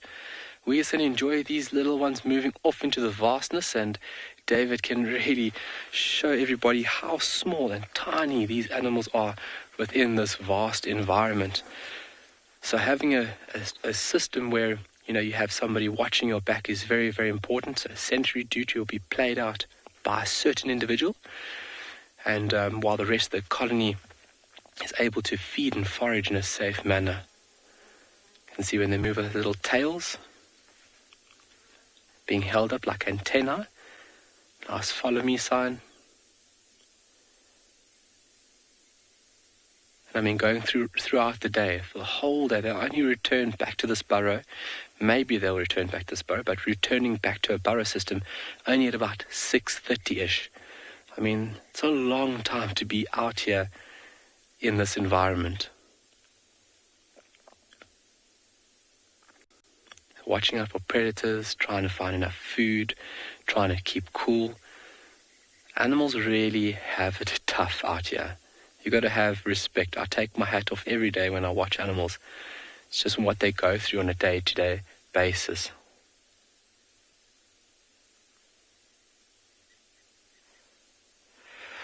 Tess, why are they called the rock stars? Because originally their area of operation, where they were first found, was in a specific point we used to call Rockstar Junction. And so them being in that area, it was nice for the guides and trackers to know this specific group. So that name was then just adopted so that when guides coordinate their game drives or we go out with people, we know that, if a guide says, I'm going to the rock stars, everybody else knows exactly which group they're going to. So just from where they were operating, that name was adopted. But also it's a very fitting title. They are literally rock stars. Fascinating little animals. But a very nice name, rock stars. And so there's this group. There's another 2 groups that we have in Tswalu that we are going to start visiting. So you guys can see different behavior, different areas. Which is the Makalo group and as well as the Khosa. We're going to send you off and we'll see you just now.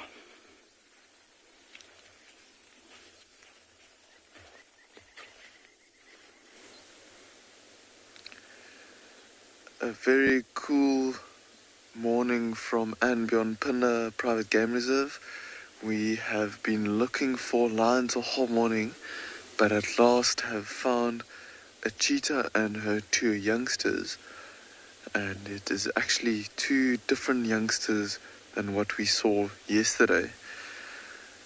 My name is Dewald, and behind the camera we've got Gerrit, and we are going to be sitting with these cheetahs and hopefully see if we can watch them go about their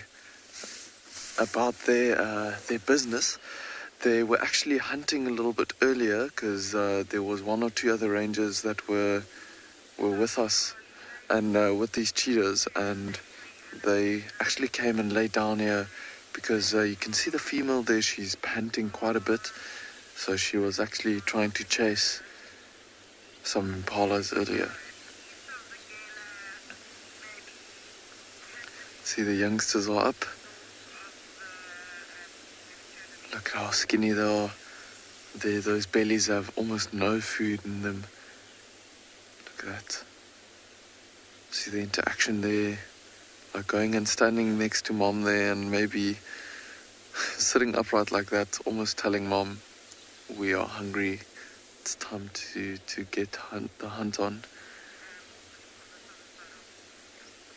So she's just bobbing her head around. So there is still a few impalas in the area of where she was hunting earlier.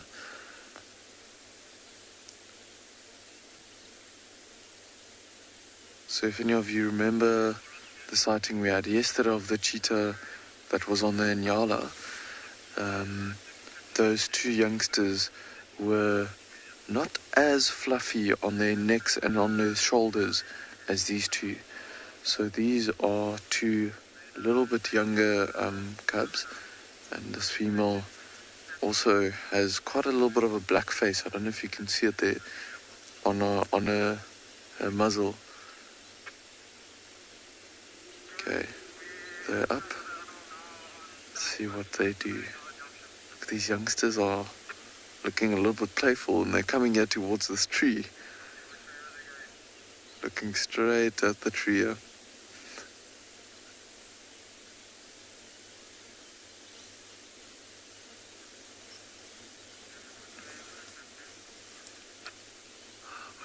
Look how they're smelling.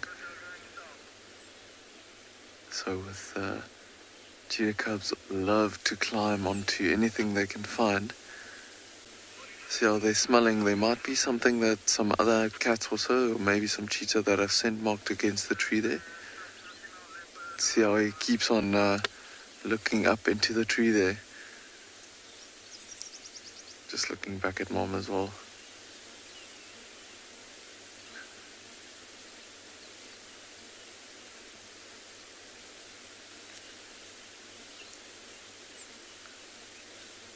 So So adult cheetahs will often climb into high or higher branches or on fallen over trees to get a vantage point, and these youngsters, having those natural instincts, will often jump into something similar and just climb to play. But they are literally 5 meters away from us.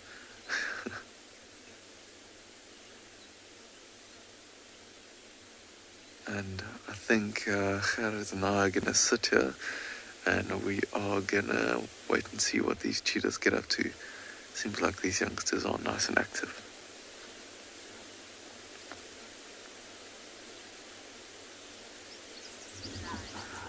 From one set of spots to a set of rosettes. It's super, super exciting. We were coming to Chitwa to try and follow up on Tswalu and her cubs, and we've managed to find the young male that is busy hunting impalas, and it sounds like the female cub is also somewhere here because the impalas are going crazy, but they can't work out where these leopards are because I think they're seeing 2 different individuals, and that's why they're basically panicking. But you can see he's busy watching impalas. You can probably hear the impalas shouting. They almost ran straight into him because the male impalas were chasing each other, and one ran right towards him, and he was in stalking mode, and we thought maybe he might grab one, but I think everybody's just shouting because there's actually 2 different leopards here. I don't think it's just him by himself. They were dropped off here yesterday by Mom, close to this area, and so I'm hoping that the little female will appear as well, and maybe even Mom, and we'll get all 3 of them together. You can see all the impalas and waterbuck and various animals that are going absolutely crazy at this stage. Even the monkeys are alarm calling too.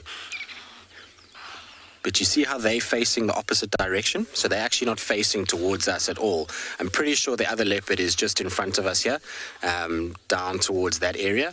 And like I say, he's terrorizing them from the back. Now, a more experienced leopard, so an individual that was older, so maybe his mother, would have taken full advantage of this. Because the impalas are so focused in the opposite direction, it would have allowed her to have gotten right in behind and grabbed one of them. But I'm sure we're going to see both individuals coming out together here.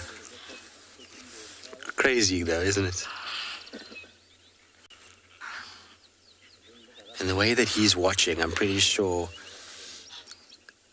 that she is also here. I'm so excited because I haven't met her yet. I've seen him and I've seen Tswalu, but I haven't seen the little female. So I'm hoping that she's going to come out towards us as well, and we'll be able to get the 2 of them together. It's so nice when you get 2 young leopards together because they often play a lot and they run and they do all kinds of cool things, which is really nice. So let's see. You can see he's a bit bewildered. He's like, why is everybody sort of facing away from me and not shouting at me?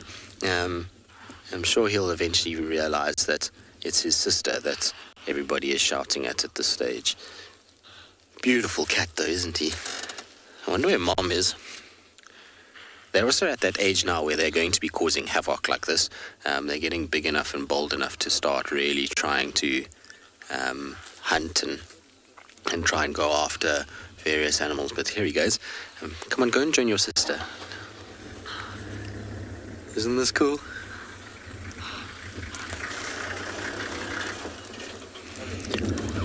Are you ready, Mom?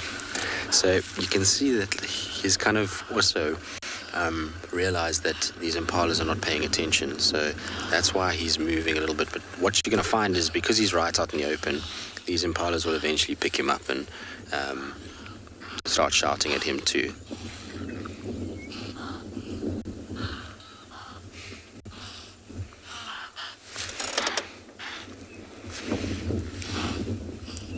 The problem with this amount of alarm calls is even if they were to hunt and were to be successful, what you're going to find is that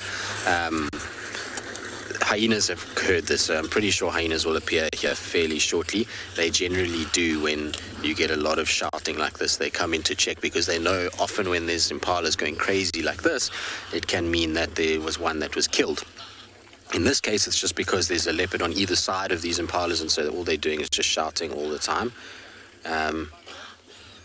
I think I can see another one far down there. Kelly, so yes, they are capable of hunting at this age and are able to hunt by themselves at this size. The youngest I've ever seen a leopard making a kill is 4 months old. So, they can most certainly do it. It's just that they don't have the technique down pat. And you can see with him, he's out in the open, which means that, he's unfortunately being shouted at and they're still kind of learning how to do things. But I can see his sister in the distance, or a leopard in the distance. So I'm sure he's heading straight towards where she is. So we should get the two of them coming together, which will be really, really nice. Oh, I'm so excited. It's so cool to have Spots. All right, we're going to follow him. We're going to see where he goes. Hopefully, like I say, he's going to join his sister. And hopefully, we're going to get a really cool sighting with the two of them.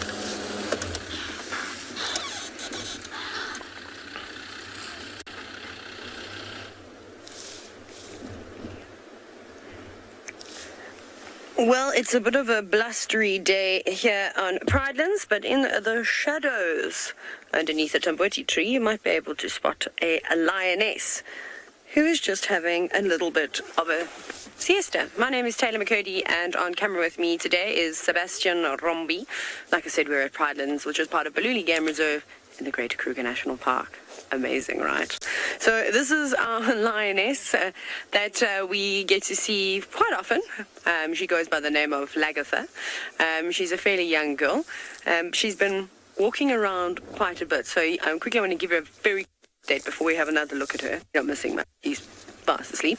But yesterday afternoon we were told about a buffalo sighting, which was really cool. So that breeding herd of buffalo that we often see came back onto the property. There we went to the north and then came back around here. And then there were lots of elephants and all sorts of things, and then there were lots of alarm calls from monkeys and guinea fowls. And Lagatha actually ended up showing up. But unfortunately, we didn't have too much signal around there. But she's done a huge walk. So basically from where she is, she's gone all the way back north and she's come right round. So she's walked a fair few kilometers. So I don't blame her for being fast asleep at this time of the day. It's also nice and cool. I'm going to try and see if I can lean back like this so that you guys can all have a nice view. We probably won't sit her for too long. I think she is settled in for the morning. You can see how nice and shady it is there. There's also a nice breeze. So I think she's taking the opportunity to get some good sleep while it's nice and cool. I don't think it's going to be particularly hot like yesterday, but I'm sure she is absolutely exhausted. It doesn't look like she caught anything either. She still looks rather slender from when we pretty much like we saw her the other morning. So I think she's getting a bit desperate now, but she's right at Leopard Dam, so I think that's a good place to be, because warthogs or impala or any of the smaller animals that will be coming down to drink will be perfect for her to hide away in the shadows and try and catch one of them. Must be tough living on your own, hunting for yourself all the time, especially being inexperienced and quite young. She didn't get to spend much time with the pride and learn from the rest of the adults, so she sort of just had to figure it out. Trial and error. Much error, though, I think, on her part.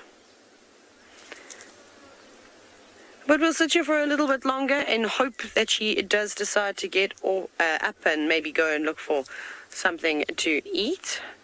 But for now, we're just going to appreciate all the birds that are flying past us.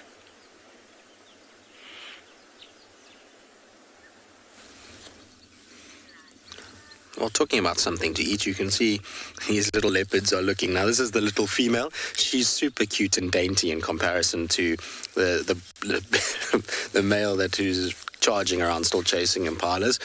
She's just watching the ongoings of this and thinking to herself probably, what is going on? There's too much chaos around me.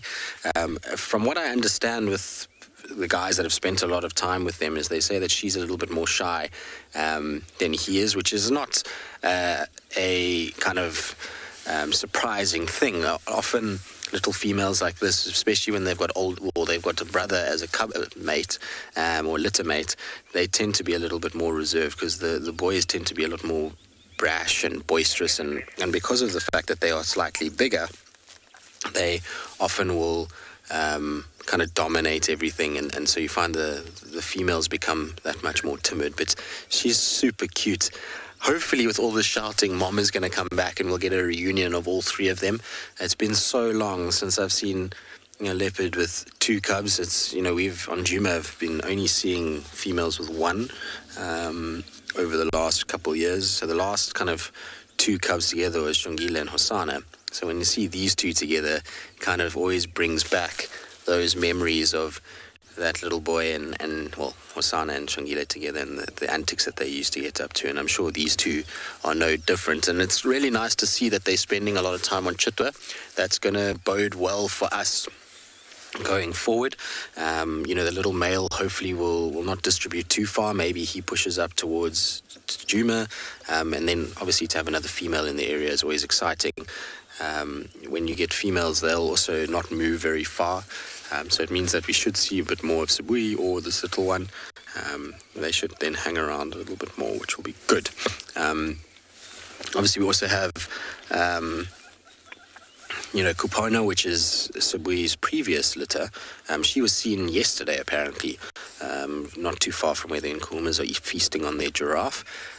So that's just south of Djuma. So there's lots of female leopards around at the moment, which is really, really good for this particular system, and means that we're going to inherit a lot of these more relaxed individuals, which will then obviously strengthen the numbers of leopards in the area. But she's cute, isn't she? She looks a bit like him, but it's just not as bulky. He's definitely a lot larger, and that's to be expected at the ages that they are. A male leopard is going to be almost double the size of her by now. I'm not sure where he went. He was walking straight to where we are. The last I saw him, he was behind us walking here. But it seems like from the shouting of the impalas is he's continued to kind of chase them rather than come to his sister. It seems like he's going to continue to terrorize all the animals within the area and try and see if he can maybe hunt. And that's just curiosity and youthful exuberance on the part of the little male. He's obviously, wanting to hone his technique and wanting to learn how to hunt. And so chasing impalas around, even if he's got no chance, is always a really good thing. Now, I believe a lot of you are like me and are very excited to see both of the cubs. It's been a while, I think, since we've had both together. And like I said, it'll be really cool if we can get Mom as well, and we'll have all three. I don't know when the last time we had all three of them together was, but it would be good if we did. You can see that if you looked at the male and even her, she has quite a full belly. So I think yesterday, because they actually were seen in Malamala yesterday morning, so they walked a long way during the day yesterday. I think they must have been on a kill, and then Mom decided, nope, it's not as safe there, so we're going to march you all the way back to the core of her territory and towards Chitwa, which luckily for us meant that this morning our plan to find them has completely paid off. So Elizabeth, they must be now approaching a year old. I think they were, I'm trying to remember now when they were first seen. It was, I'm sure, about a year ago now. So yeah, they're about a year old, which means that they're still reliant on Mom. They're not quite at the age yet where they can go off on their own.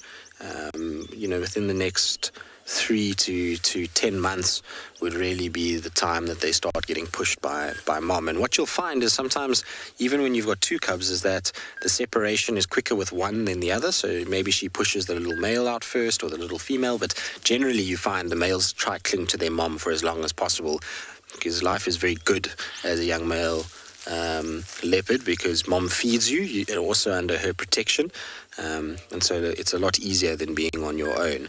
So you tend to find the young females distribute from their mothers a lot earlier than the young males. All right, let's follow her because she's going behind us. So Theo's going to end up breaking his back trying to follow her. So I'm just going to do a little turnaround. and we'll try and keep up with her. Unfortunately, we are very, very, very, very close to the cut line, and where she's heading is going to cross the cut line into Little Gowrie. But let's see, maybe we'll get lucky and the two of them will come together and stay on Chitwa. All right, I'm going to catch up with her. Hopefully, we'll be able to see both of them now.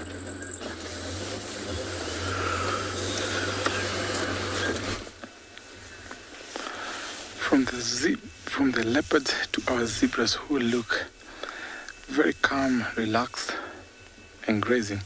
Now, zebras live in stable harems where you find one stallion and about 12 to 11 mares. So these are the plain zebra.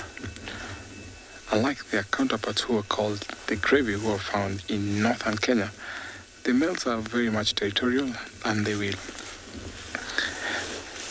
will always invite mares into their territories. Now this one always walk along with their mares. Sometimes we have the stallions fighting to take over the harems, or maybe the dazzles. Sometimes people may call them as dazzle or zeal of zebras. And those fights are very vicious. Sometimes you see them even killing each other. I've seen one time when this stallion kicked over another stallion over a riverbed, and it fell down into the river and broke its leg. So sometimes, even though they look very much cute, very striped, they can be super strong and vicious. I've seen them kicking lions as the way of defense, and even biting. So these are the last ones to actually follow the great herds of the wildebeest, because they eat on the medium-sized grass, as the wildebeest will eat the taller grass. So these ones get to eat whatever has been left because of the browsing levels, or how these two species browse or graze.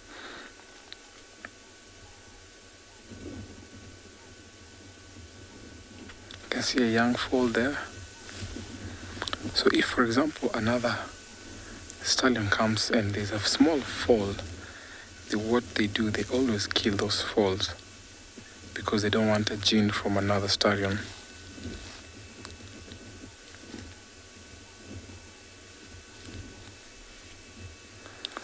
So way over in the distance, there's lots of wildebeest. So I'll be driving over to that side to see those herds.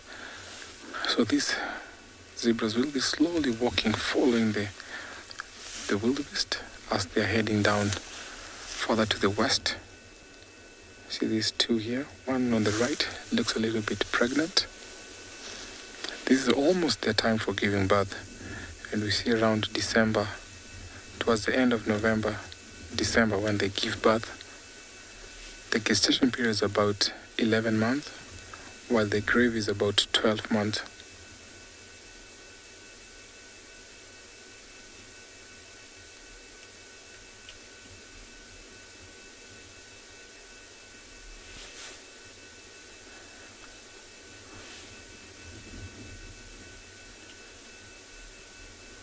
Some of them look a little bit dusty.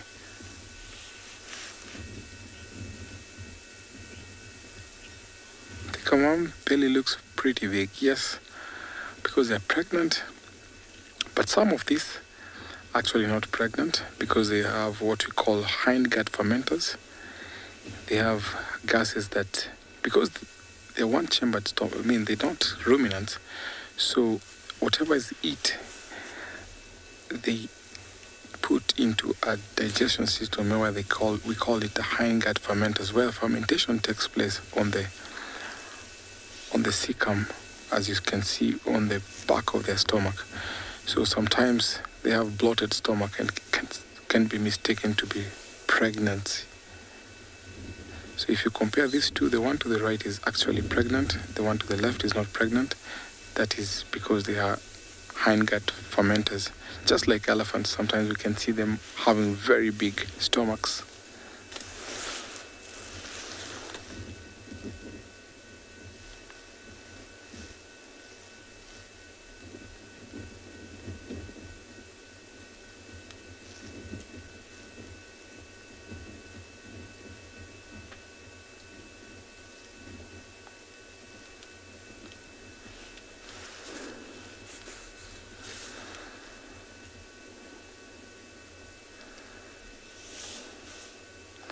Actually, if you compare those 3 or 4, you see that they have very big stomach. And so the hindgut fermentation only takes place on the cecum, where the fiber or the plant that they eat is digested and fermentation takes place.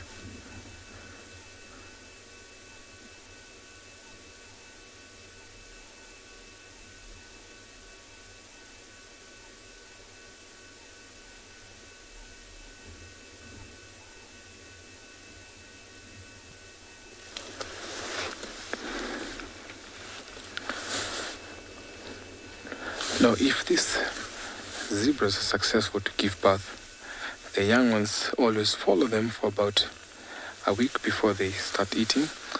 And because they don't have that bacteria that well digests the plant matter in their stomach, they have to eat their mother's droppings, and which will help them in digestion.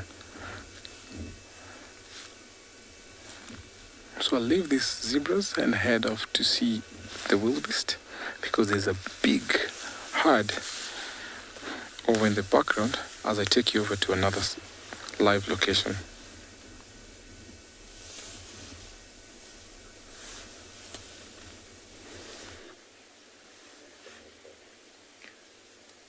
So these youngsters actually settled down a bit, and they were coming and investigating a few fallen over trees close by. And I think there has been another cheetah, a male cheetah, that maybe came through the area and scent marked. You can just see the 2 youngsters lying there with mom in the middle there. But have a look, there's actually a giraffe that's coming to investigate these cheetahs now. Look at that. It's just realized that there's cheetahs turning around, and looks like it might actually come a bit closer and investigate. Yeah, look at that. So with giraffe, they've got exceptional eyesight, but it seems like this female here is coming closer to keep an eye on what has caught her eye here, and to try and see if she can identify what it is. Look at the cubs like looking in that direction as well. But these cheetahs won't be fazed about these giraffes. And the giraffes are coming to just keep an eye on them and also try and identify. So they'll see the movement on the ground there and see the cheetahs, but we're not sure what it is. There's a bit of a yawn there from that youngster there.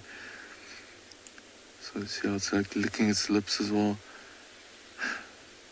These youngsters have been way more active than mom. I think they are very, very hungry, and they're hoping that she would get up and hunt pretty soon. See how mom's like looking around as well. So the youngsters fall asleep every now and then in between being a little bit active. They just heard an alarm call of an impala, and look how it's caught the attention of these cheetahs. Oh, look at that. Immediate reaction to those alarm calls of the impalas.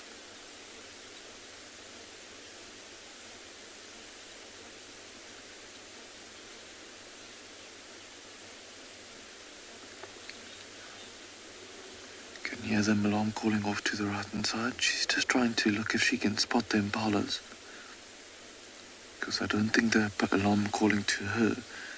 She's obviously very, very interested. Okay. We are gonna see if we can quickly go around the bush there and see if we can follow them for a little bit. Let's maybe go around this way.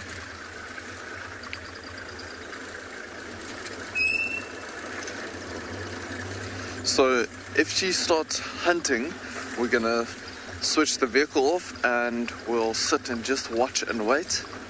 But for now, I think Gerrit and I are gonna see if we can stick with these cheetahs and see what they get up to.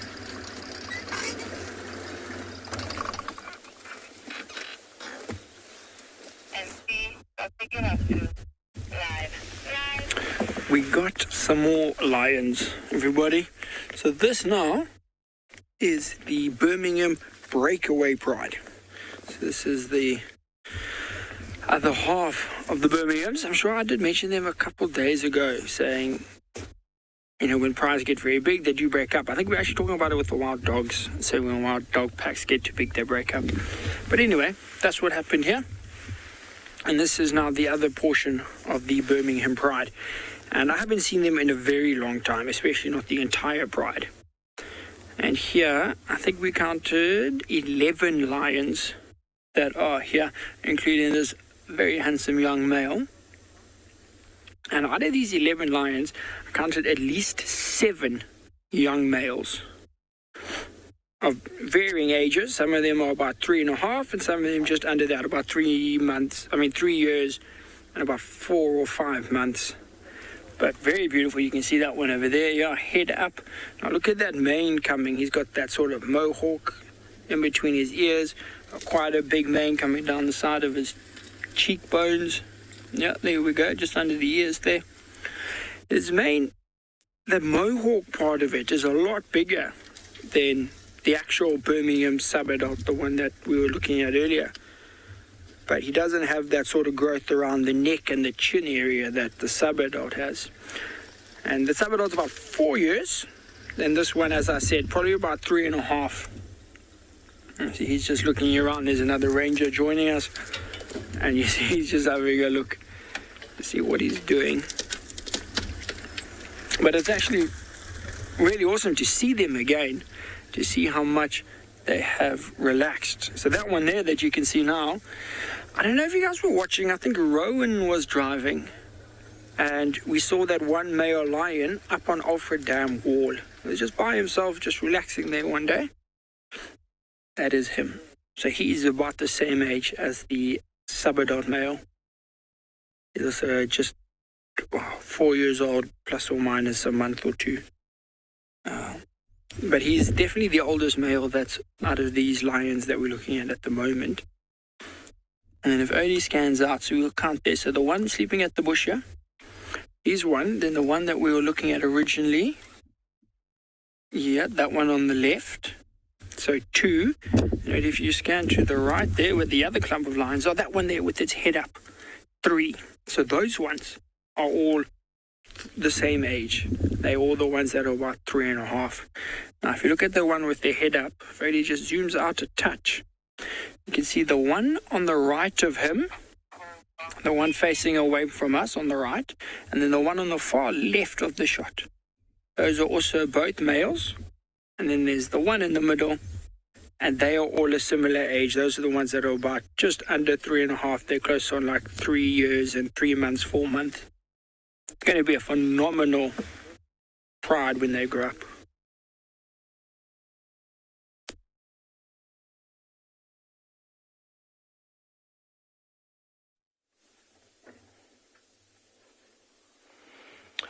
This individual is getting tucked in. Talk about stuffing your face. Getting in there to get all the good parts of the tree. Obviously, being a browser, they are well adapted to feed off bushes, and they've been recorded browsing off between 80 and 100 different tree species. That will obviously be in areas where the tree diversity is a bit more diverse. That'll be a Kruger area, and obviously adaptations that allow this animal to nimbly and skillfully select what and where it wants to feed. Spending quite a lot of time feeding through a day. Through an average day, they spend about 15 to 20 hours a day just feeding. That's a lot of time focusing on your food. Obviously, the requirements is quite a lot. 34 kilograms a day. Davis, just pull forward there quickly. Davis just seen 2 young bulls just behind. Just sorry for the movement, guys. Just want to move slightly forward. These 2 young bulls are necking here. Fantastic. So typical of males forming these bachelor herds, females like to stay in these loose groups, 4 to 20, 30 individuals. But then something we refer to as temporary association. So the group not being bound for long periods of time. with individuals. So very loose social structure. So these are definitely two males. Oh. See the younger one there definitely wants to neck. So necking is a practice that's displayed by young bulls, and this is very important practice for these individuals. Obviously knowing how to throw the neck, where to hit the opponent, how to stand against your opponent. It's all in the build-up for eventually one day when they have to successfully do this to fight for mating rights. And if they don't do it, they can really injure themselves. If they don't do it properly or correctly, they can really injure themselves.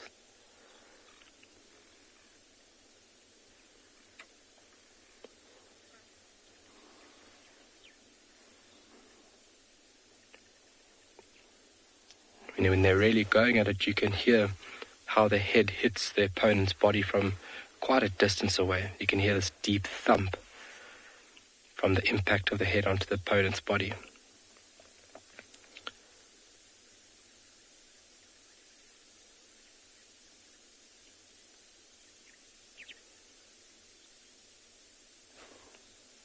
Okay, trying to adjust properly.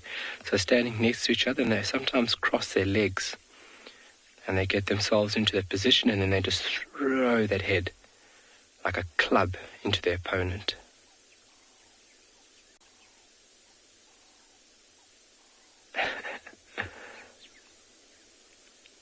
It's like two siblings.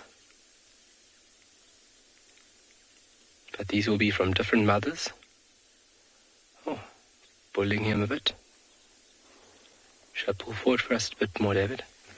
Yeah, just hold on there, folks. I'm just going to get a nice clear view for everybody here.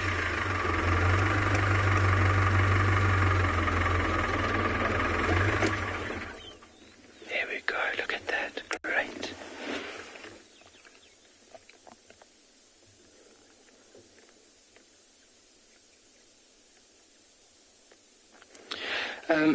June, when does the tree release tannins? Whoa, look at he's walking straight towards us. It's like he heard the question. Look at this. So using that very rubbery, long tongue. So June, that will be a response with, obviously the tree would need getting some salt. June, so the tree would need a bit of time to recognize the attacker. So I would say around about 5 minutes. Then the tree would start releasing tannins, and as well as other chemicals that would inform trees downwind that there is a potential threat and that they need to start in that tannin process to deter a herbivore. So trees can pick up the chemical signature from the saliva of a herbivore like this. They can even respond to insects, to foliage-eating insects, and they can respond according by releasing a chemical that attracts a predator that will eat that insect. So it'll depend on tree species and as well as the amount of browsing taking place on the tree at that given time. But really remarkable adaptation. If you just think trees are just standing there doing their thing, they are very complex, communicating on a level that we are only now starting to understand with the modern advance of technology that we have. It's a really big bull, this. In his prime, you can see the calcium deposit on top of the ossicones. And then if he turns his head, you're going to see the one patch, one spot where a giraffe doesn't actually have a lot of patterning is behind the ears. There we go. The ears being snow white, or almost snow white. So those are very important visual beacons or cues at night time. Obviously lighter colors pushing or reflecting light and darker colors absorbing. So those ears will be used as visual representatives of where the other individuals are in the veld. We're going to send you off and we'll see you in shortly.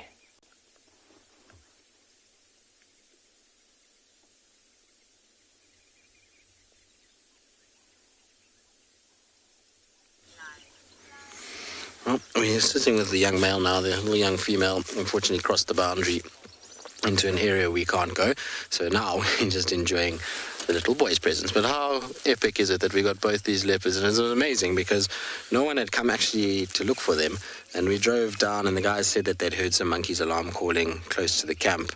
And we drove down the road and saw an impala that was looking awfully stiff and rigid. It wasn't shouting. And then we drove a little bit further, and he was just trotting down the road next to us, which was really cool. So I'm super stoked that we got to spend time with both of them this morning. I was really hoping that she was going to come down to where he is, and that the two of them were going to rejoin and groom each other a little bit and kind of just bond as siblings.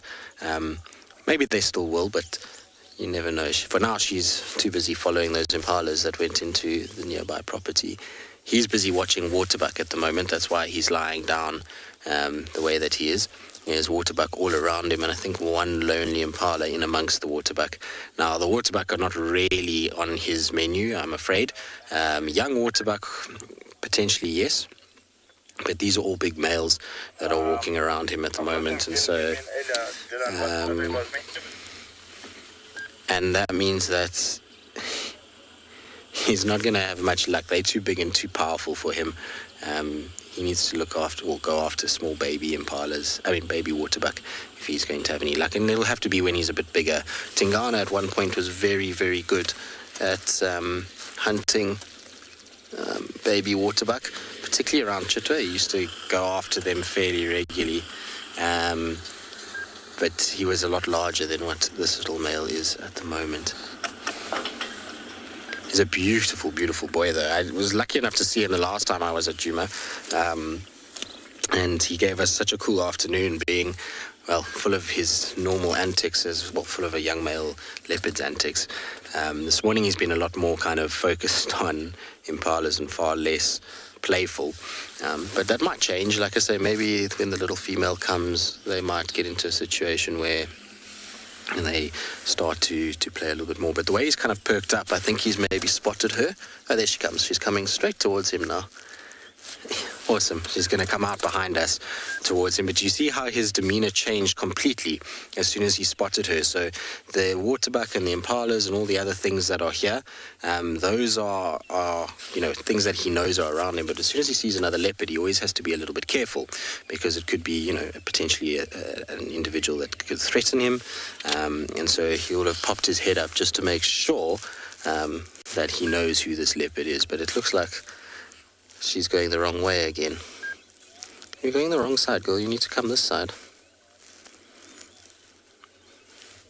I think she's trying to find him, but she keeps losing his scent. But he's kind of watching in her direction. Let me go forward a bit, then we can maybe get her.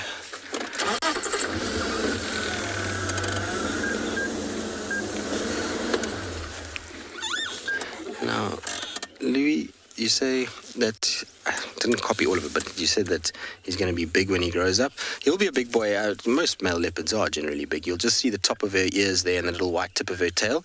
So she's really, really close to where he is. She's just gone up on a log at the moment. We'll wait and see if she's going to spot him.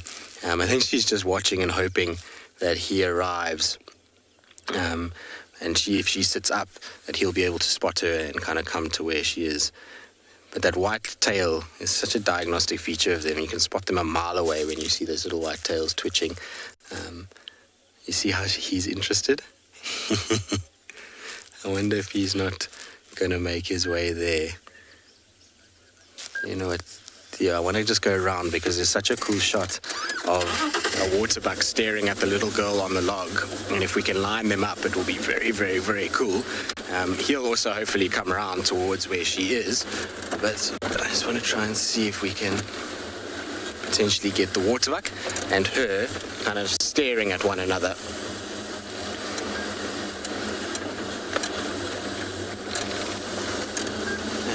Let's see. Oh, there's a few branches in the way with the waterbuck, but I'll try and show you from here. Oh no, don't move, waterbuck. He's moving now, but you could see they were kind of staring at each other. He was right next to her just looking, but because the waterbuck's so big, she's got really no price whatsoever.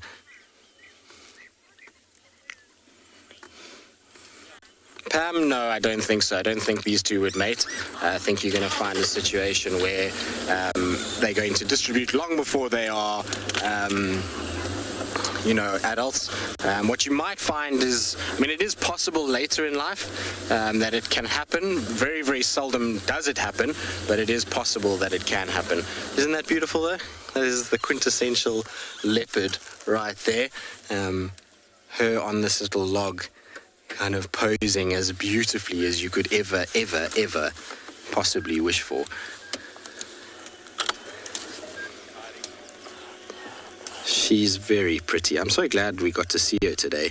I was a bit nervous that we might not. But yeah, I don't think they would end up mating. You'd probably find the male will distribute long before it ever gets to that point. All right, well, we'll sit with them a little bit longer. There are quite a number of other vehicles that want to come, so we might have to leave them. But what a treat it's been to spend time with both of them.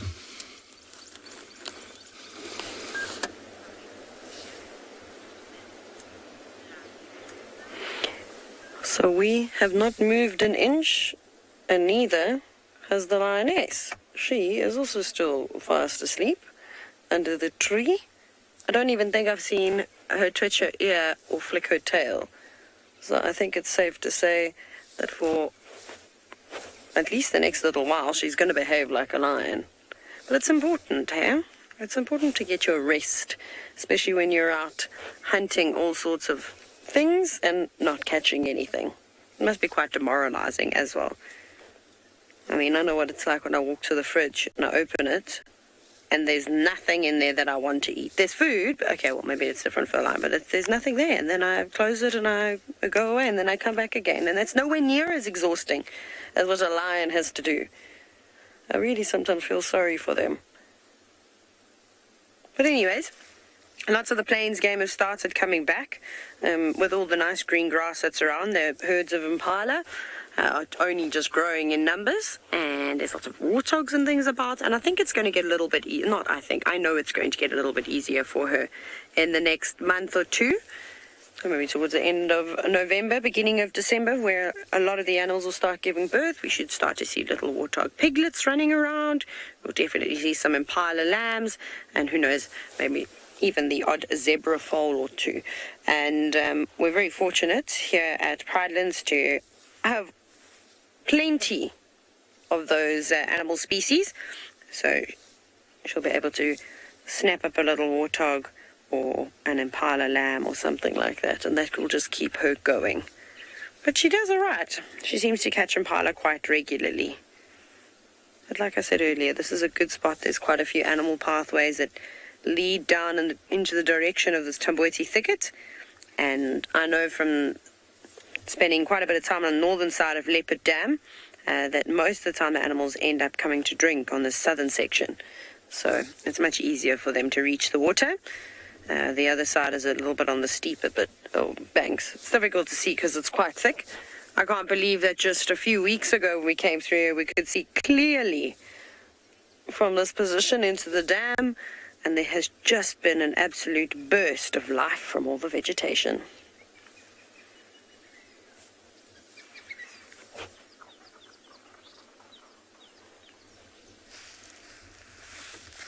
Well, looks like it's a feisty morning for me.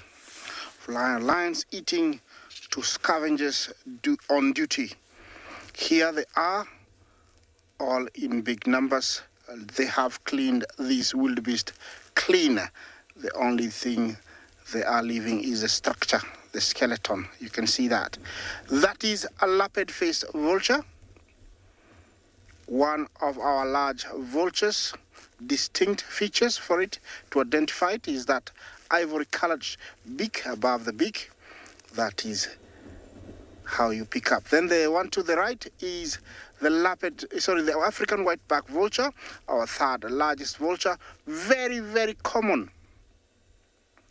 Yeah, very common. Looks like somebody has come and he's demanding his share. Here, the strongest eat the most, and you can tell some of them have eaten a bit too much and they're sitting on the sides. They're just waiting for second sittings. Yeah, you can tell them to the side over there. They have eaten, and some of them, maybe they're very low ranking. They're waiting for a chance to get to eat something. This is the order at this diner, where, you know, if you are big and aggressive, you get priority to eat. And if you are still small, you wait. There is one lying down close to the marabou. That one there, I think he has taken too much. That one there.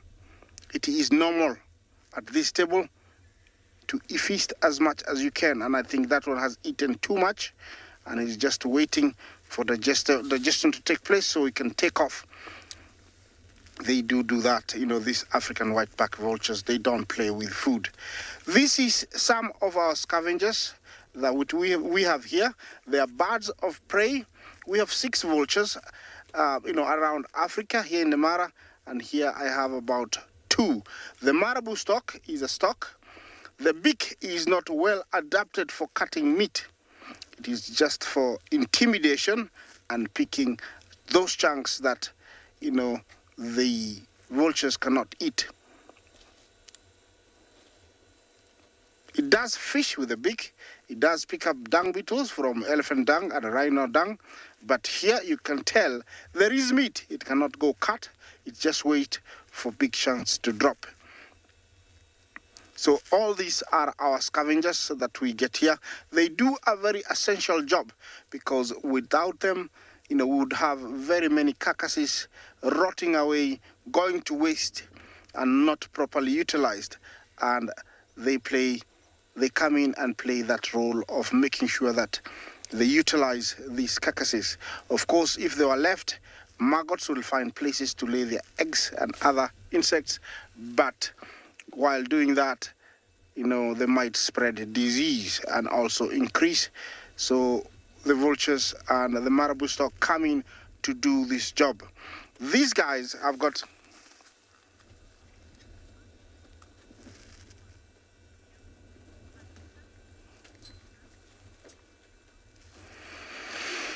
Joy Jumbo, thank you for your question. How do vultures, you know, find their kill?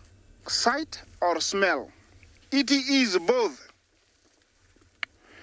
It is both, but sight is on the higher side because while flying, they're much higher and they might not be smell up there. So sight is number 1 and then smell. It is believed and said that these guys can see up to 20 kilometers clearly on a clear day. That means they must be very high. And believe me, I have been somewhere where there's a carcass sitting and watching and looking and I don't see anything. Then out of the blue, you just see one vulture appear and within a few seconds, another one appears and then all of a sudden, the carcass is surrounded by vultures, and I believe that is sight.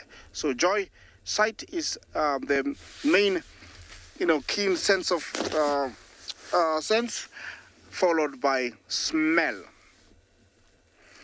Yes, the lack of feathers on their neck is an adaptation so that they can get deep onto a carcass.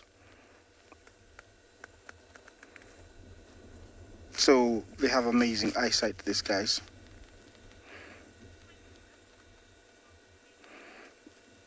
Looks like they are finishing it off. They are not as busy. So I'm gonna leave them and continue on, see what else I can find down, you know, down the river, heading towards the river.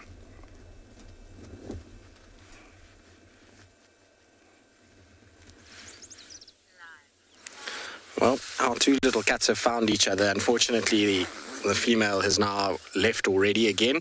They came and rubbed up on each other and kind of played a little bit, and she's now just gone behind him, so I can still see her.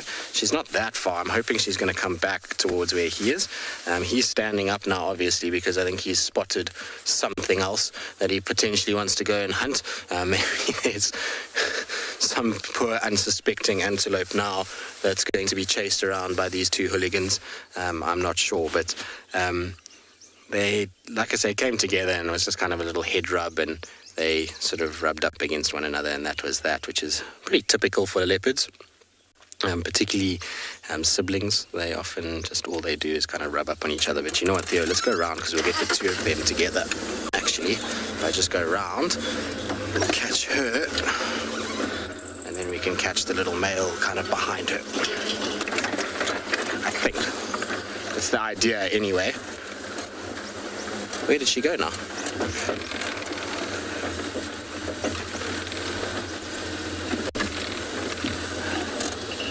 Jolly Whiskey, you're asking what is the girl's spot pattern?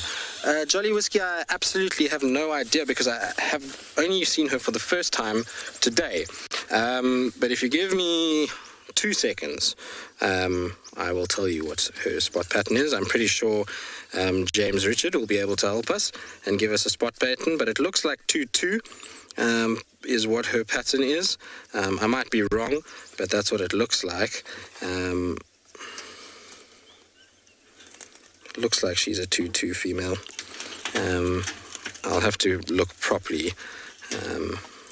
She posed nicely for us at one point, so I should have a picture of her muzzle, but it looks 2-2 for the female. I'm not sure what the little male is. He also spent so little time with him that it's difficult to actually know what his pattern is. You got to spend a lot more time with these cats if you want to be able to recognize spot patterns. And honestly, out here, very seldom, I know it's going to sound funny, but very seldom do I use spot patterns to identify a leopard. You start to get to a point where you start to recognize them based off their features. So size, the ears, the kind of muzzle shape, eye color, those kinds of things are easier to give them away than potentially something like spot pattern. For us, it's tricky with spot patterns because we don't have a camera that zooms in on them. So when you see them from afar, there's much easier ways to recognize them. Also, territory is always a good one. That's why sometimes leopards catch people out because people think it's a certain leopard, even though because of where they are and the territory that they're in, but it actually ends up being a different individual altogether. So there they go, the two of them trotting after one another. Let's just go forward a little bit. It's such a cool shot to have the two in a row like that. There we go. I think Thea can probably, oh no, the male's cut off. That's the female. The male's up ahead. You might just see his ears behind that branch. Let's just go forward a little bit, Theo, sorry. Would have been so cool. My angle from being lower than the camera, I can see the two of them clearly next to one, well, behind one another. But from there, Theo, I think, had no chance. Look at that branch. There we go. So you can see both of them walking together. Isn't that cool? Cute. You can see the size difference as well. He's just so much heavier set than she is. Much bigger shoulder, neck area. Even height already, he's taller than what she is. Are you guys going to go up the tree? Go up the tree for us. Come on. He's at the base of that big marula. You might just see his head moving around in his tail. Nope, not going up the tree. We're going to go marching somewhere else. He's picked up something. I don't know if maybe Mom is around and they're walking towards Mom. I'm not quite sure. Generally, what you find with these guys is that Mom will call them and then they come. They don't just go towards a leopard unless they're called. So I don't think it's her. Maybe they saw an impala or, I don't know, something that they felt they wanted to go and investigate. All right, we're going to catch up with them and investigate what they're up to. Hopefully, we'll be in for some entertainment for the rest of the morning.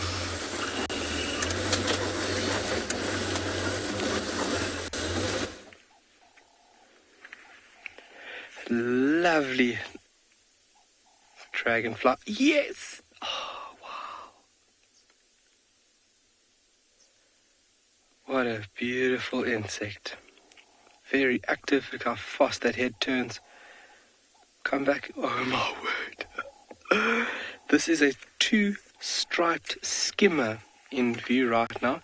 Very beautiful species of dragonfly, and one that we are seeing quite a lot around Tswalu at this point in time. You can see, if you look just after the head, that midsection there, you can see these two lines running up at like a 45-degree angle. That's where it gets its name from, two-striped, and it's part of the skimmer family. So wings held horizontal with the body, the eyes touching each other, as well as its shape. We can see that this is a dragonfly and not a damselfly. Superficially they resemble each other, but dragonflies are much stronger flies than that of damselflies. And these guys are very, very fast. You look at the speed that insect takes off with. Wings working independently against each other. Obviously, the cross-section of muscles allow those wings to move at the volatile rate that it does. What a beautiful insect. So the other day we found that, a vagrant emperor. And if you look at the abdomen, that long section, the tail piece of this insect, going all the way to the very tip on the right-hand side of the screen, that is also a very important identification tool with families.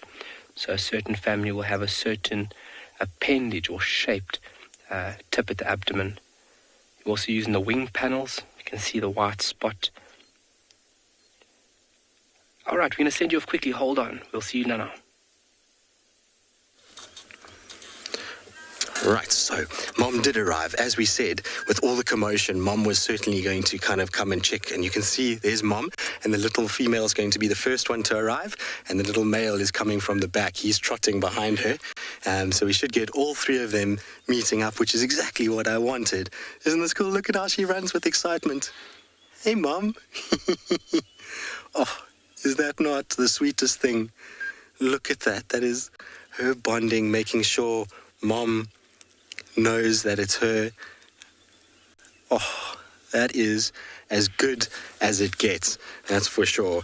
When you see them meeting up with Mom, the sheer joy that is in a cub's face when it does it always makes me happy and smile. I always think it's just the most amazing thing to watch them as they go about it. And you'll see the little male is going to come now as well.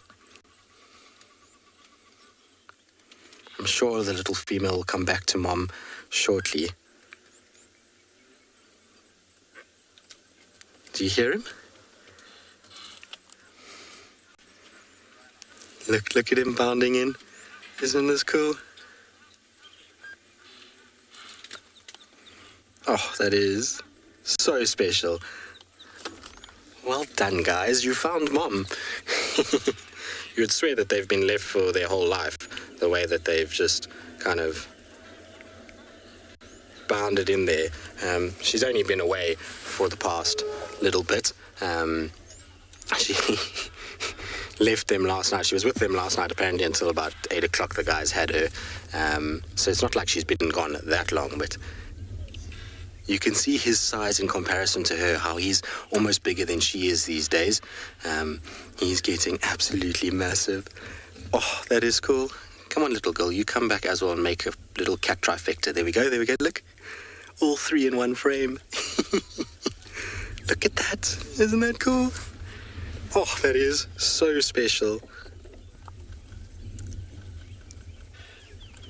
That is exactly what we had been hoping for, is all three of them to come together and make the perfect little family portrait.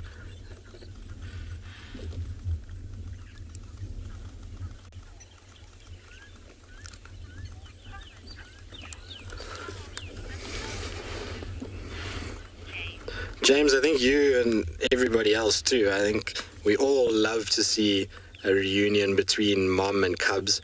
It's always such a special thing to watch when they come together, and you can see there's a genuine joy in the cubs as they greet their mom. You can see how they all kind of bond together, rub up on each other, and that's just all to reaffirm bonds.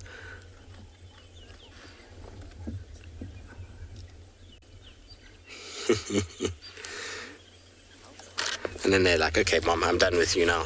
I'm going to carry on and go and investigate things. Oh, that was awesome. I'm so glad we got it in time, because obviously these moments are fleeting, and it's not always easy to kind of plan when you're going to see it and where, and for her to kind of greet them in the most open part of this little area has been an absolute treat. Oh, that was special. I would imagine now what she's going to do is just come and check that they're okay, and then from there she's probably going to kind of find them a place to stay. What's really interesting, though, is that to give you an idea of how close we are to Djuma, we are probably within about 400 meters, not even 300 meters of Cheetah Cut Line. So we're very, very close to Gari Main, and they're walking north further still. So it looks like they might even be heading possibly towards sort of the Torchwood Djuma junction, which would be absolutely phenomenal. It would be the first time that we would have seen these guys going, especially the cubs. The cubs generally don't go up there. She obviously comes up, but the cubs don't head up in that direction. Now, unfortunately, there's a vehicle that's just cut our shot completely, which is par for the course sometimes. So we'll try and just reposition and catch up with them. I'm going to try and follow them and see if they do go up into Djuma. They're heading the right way, but they might also be heading into Little Gari. Maybe she was hunting and she was successful last night, and she's going to take them to a kill. So we'll just see how it goes.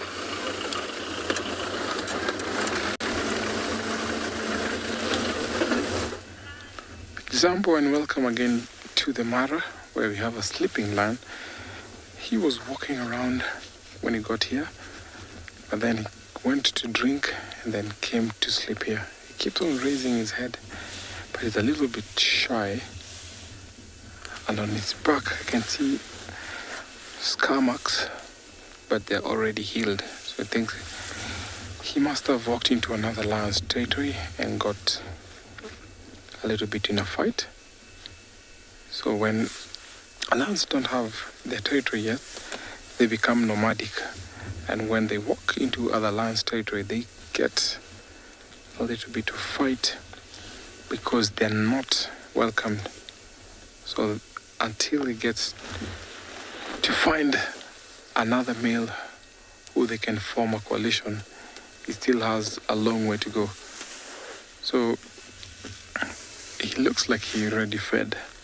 And when these lions get into that time when they become nomadic, then they'll get to scavenge at times. They follow hyenas, and if the hyenas that are killed, they'll chase them out of a kill. Whenever they come across lioness from other pride, he will try to chase them off from the kill. So they have a tough life as they're carrying on before they become prime male in a pride.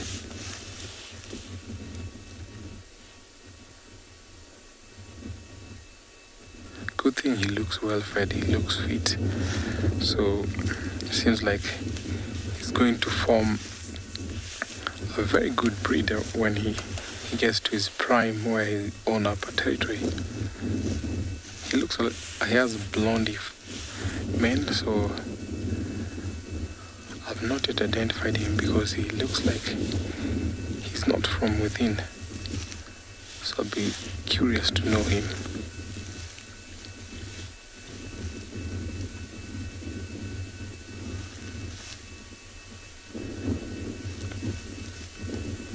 I can feel it's warming up, so lions will tend to pick a place where they can spend the rest of the day. Especially now that he's fed. He can at least stay without eating for about 2-3 days. Unless if there's an opportunity that comes in his way, because they can also be opportunistic as well as hunt on their own.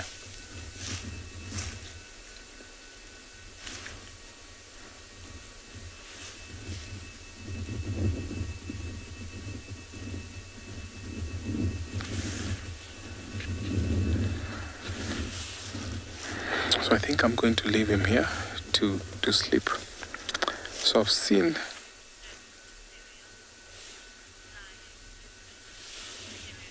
Syria, thank you so much for your question. I'm trying to find his identity because he's sleeping in the long grass. I can't really tell who he is. I haven't seen him. He looks like he has some scratch and bite marks on his back. So it seems like a nomadic one. And he's been walking around into other lions' territory. That's why he had those scars on his back. So when he keeps on lifting his head, I'll try and ID him. But at the moment, I don't know who he is.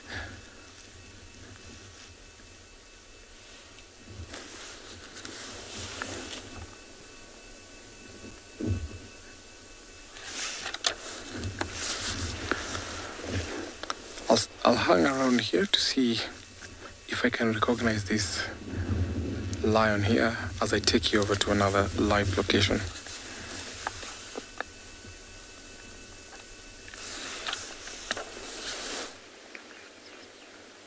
So we lost the cheetahs going into a thicket, and then they came back out onto this open clearing, and you can see the females just grooming away, which makes me feel like she might not be ready to settle down because it's such a nice cool day, so she might try and hunt even more frequently. You can see the youngsters in the back there.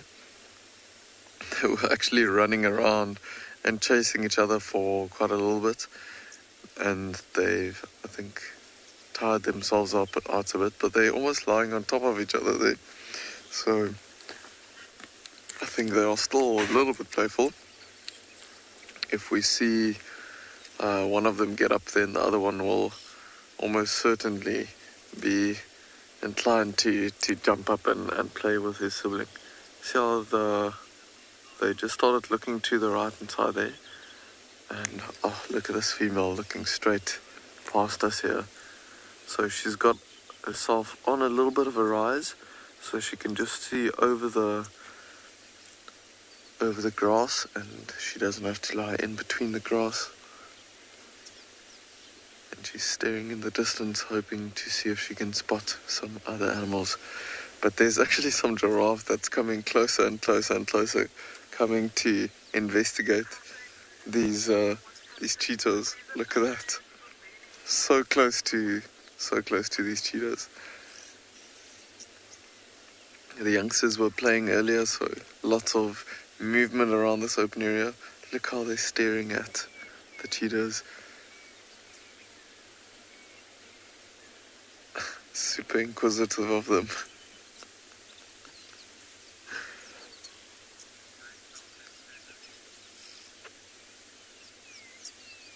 But these giraffes won't just run away because they know that they are not a threat.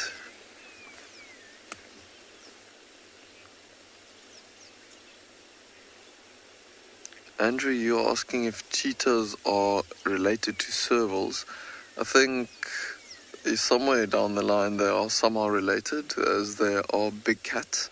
But a serval, I think, is more related to normal house cats. I think the cheetah is a little bit down the line of taxonomy and where they split from in evolution, a bit further away.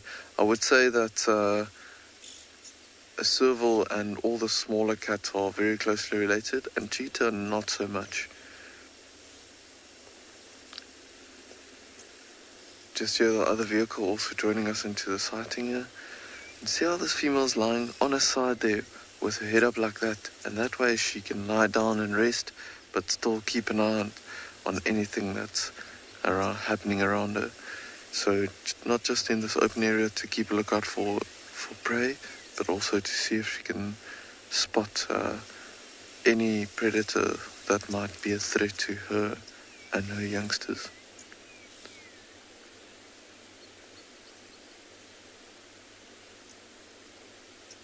Just trying to look over this rise here next to us.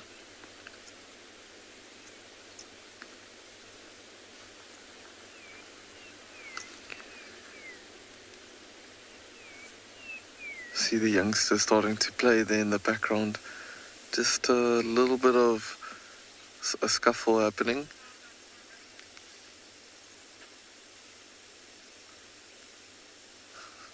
Biting each other. I don't know if you can see past that small bush there.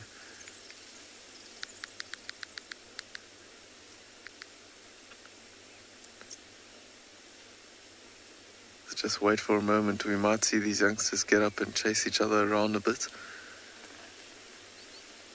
They are really going at each other and biting each other, and it's all play for now until one of them gets hurt, and then it might become a little bit more serious.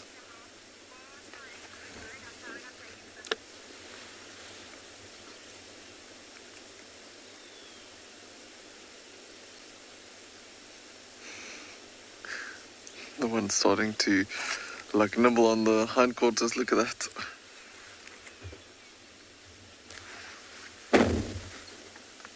And they're up. Look at that.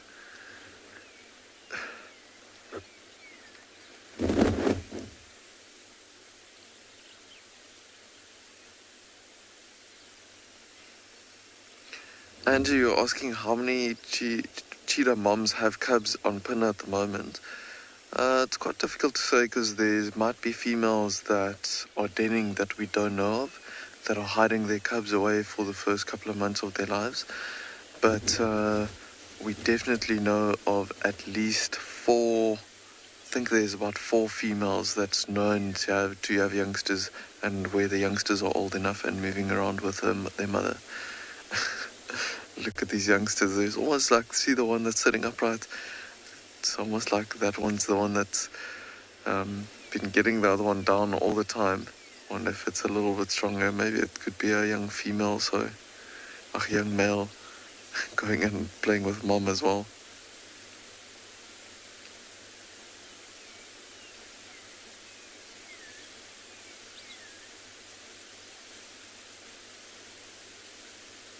But for now, I think they seem like they want to settle down. You can see this one just finding a spot to lie down.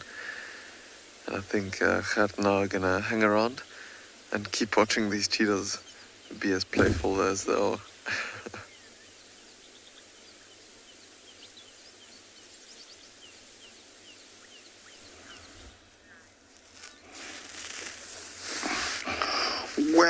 Well. Here I am. And I've come across these 2 giant Nile crocodiles and wildebeest that they have made a kill.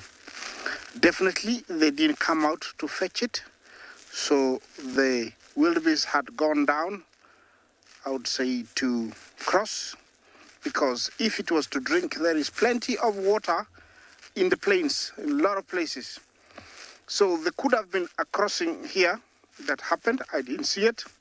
This is a crossing that I've never shared with you, but they do cross here. This is one of the most northern side crossings. It's close to Kichwa Tembo airstrip, and that's where they come down from the other side. Looks very civilized. They come down there, and then, you know, they come up to this side. Actually, there is a few zebra there. Do they look like they're interested? No. They're busy grazing. Nobody looks like he wants to come this way. Yes, I must say, there must have been a crossing here, and we missed it.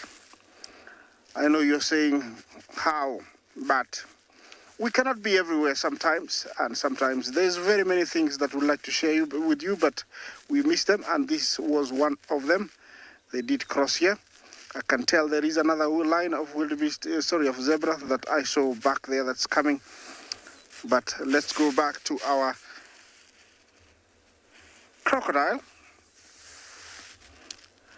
Looks like they've been eating so well. What is happening here is they've stashed that one in a very shallow end of the river, and they're going to eat it later. There is more crocodiles swimming up. We'll share that with you. But these 2 are massive. Look at that one. Look at his belly. He's been eating so well throughout the migration. I'm sure, you know, this will last him until the next migration. These are the Nile crocodiles spread out all over this river. Believe me, it is said about every 20 square meters there is a crocodile in this water. So when you come, don't swim here. There's another one that just arrived. I don't know if they're going to start eating that wildebeest. That would be super cool. But until they do it, that's when, you know, I'm going to believe. Well, these guys are very, very fast swimmers, and in the water they can catch top speeds. They say up to around 40 kilometers per hour. So that is very, very fast. They use their tails to propel themselves up. I think where those two are is very shallow, and so they're sitting at the bottom. These guys feed once a year, and then they slow down their metabolism, and that takes them until next year.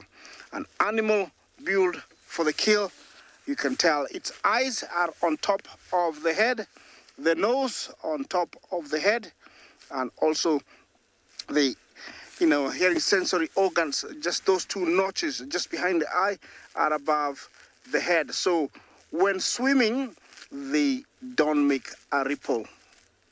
They are stealthy swimmers, and when wanting to breathe, they can just lift a little bit of their forehead up, or the forehead exactly, and just breathe.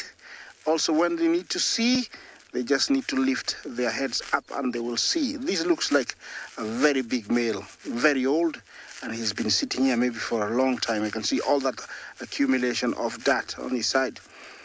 Yeah, so these are very dangerous predators. I call them the submarines of the Mara. And can weigh up to a ton for the really big ones, and can be as long as around 21 feet. So can you imagine how strong they are? They have the ability to stay underwater for over an hour, and also can see in murky waters than these ones, because they have a second eyelid called the nictitating membrane that cleans the eye really rapidly and fast, and so while swimming they can see clearly. Usually they grab their prey, pull it down, and if the prey puts up a fight or resistance, they result into what we call the death roll. The death roll disorientates the prey, sometimes breaking its limbs, or it causes them to lose parts of their body, and so it drowns and dies. They usually need one another so that one can act as an anchor while the other one acts as a, does the death roll to cut off some chunks of meat. Well, I don't know if there is much happening here, but I'm going to sit here for a little bit longer, see what's happening.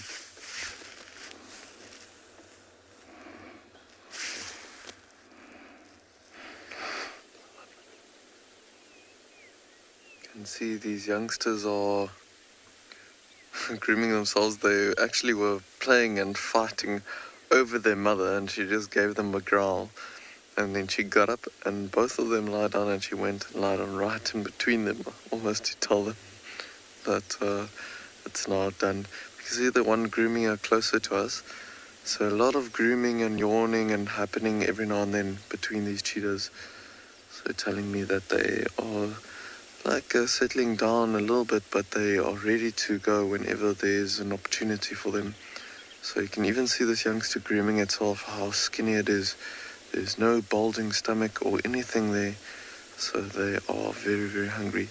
Gerrit and I actually saw them drink some water, quite a bit of water earlier, and cheetahs will drink from time to time, they'll drink whenever they can, but they are not really cats that need to drink a lot of water all the time. So I think they were drinking quite a bit because they have such empty stomachs. Because they can go for long periods of time without food, but this female and the youngsters need water, like all animals do. See how this youngster is just looking over his shoulder there, raising himself up a bit. And have a look at that, the one that's sitting up there. You can see the fluff behind his neck while he's got his back to us.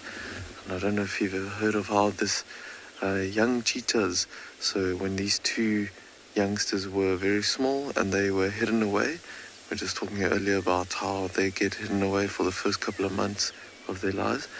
Their whole bodies would be covered in long, long fur. If you have a look at this youngster here, you can see there's quite a bit of that long fur still left on his back and on his neck especially, and that's the remnants from that long fur that he had.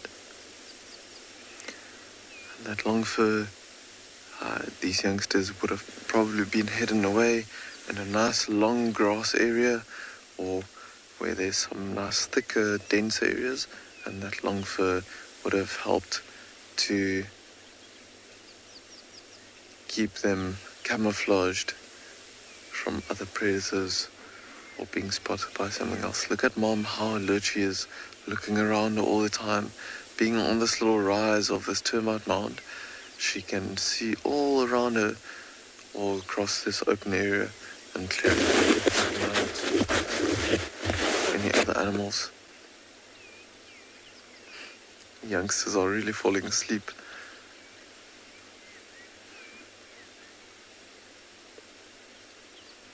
And see even Mom's eyes closing. But you'll see any little bit of movement, and there's even a breeze that's coming over now. And see this youngster also closer to us, also bobbing his head around. So when the breeze comes over like this, they have to often open their eyes. You can see Mom's also got her eyes open there. Because when there's a breeze like this, it takes away from their hearing a little bit, and they can only smell what the wind is bringing.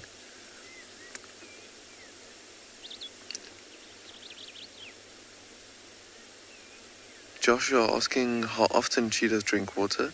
So, like I said earlier, they are not too reliant on water. Cheetahs actually do live in and naturally exist in dry, arid areas like semi-desert and some desert areas. And they'll get a lot of their water from the food they eat, but they will drink if there is water available. So the cheetahs and Pinda probably drink every time they go past the watering hole, but this female, she went to go to cubs to the water there because I think they are very, very hungry and filling their stomachs with something and getting some water in. So she's looking around now to the left hand side there. You could just hear some birds giving like a bit of an alarm call, but it just might be other birds that are coming too close to their nest or so, and even that is catching her attention there. You can look behind her ears. The black behind the ears is a nice way to see where she's listening to. Flicking the ears away as the insects are biting her as well. Bit of a head shake there from the one youngster.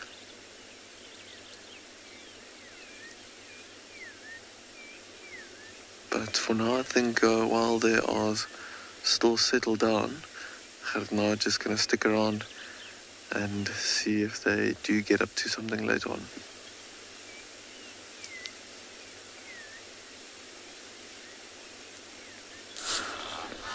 Welcome again back to the Mara, where we come across a small herd of wildebeest, but they're walking towards where there's big herd. You can see them running up and about. Those bulls are not welcoming other smaller bulls within there.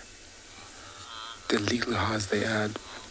Now as they're walking, they always form semi-permanent territories where these males will attract the females within those territories. And any intruder will always be photoed. That's just how you saw him chasing another bull away. And sometimes it's so vicious herds that they fight off and horns can be broken. They can even kill each other. Because this is almost toward the end of the rat season, where they'll come here to mate and to feed. As they're walking through, that's how they keep on forming the semi-territories. You can see zebras are amongst them because they also alert them in terms of security. If there's predators are around, the zebras have a very sharp eyes. So I'm still determined to see the big herd because these wildebeest are walking towards where the big herds are. So I'll just carry on slowly. Very nice sound I can hear from them. So I'll just drive slowly towards the big herds. It would be nice to see. I learned yesterday there was a big crossing So I'm not quite sure if they'll be heading later on to the crossing point, but seems like they're walking away from the river.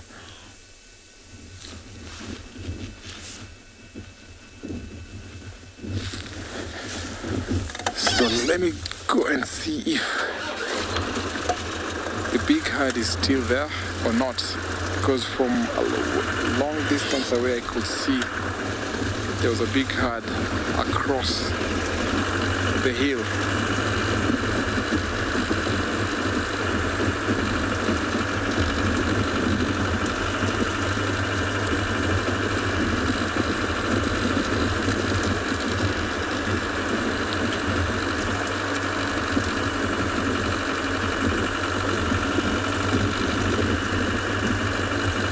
So as I go finding the big herd, let me send you over to another live location.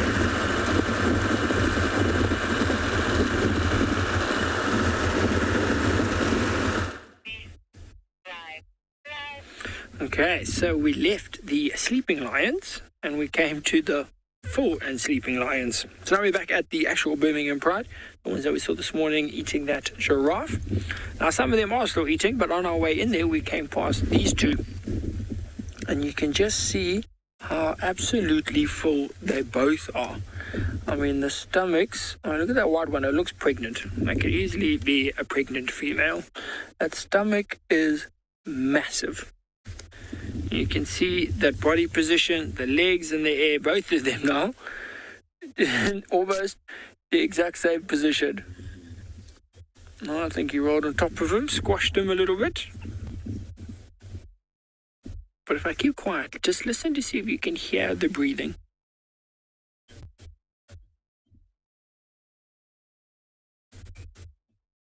I'm not sure if you can hear it, but it's very loud. We're going to see if you can gather panting.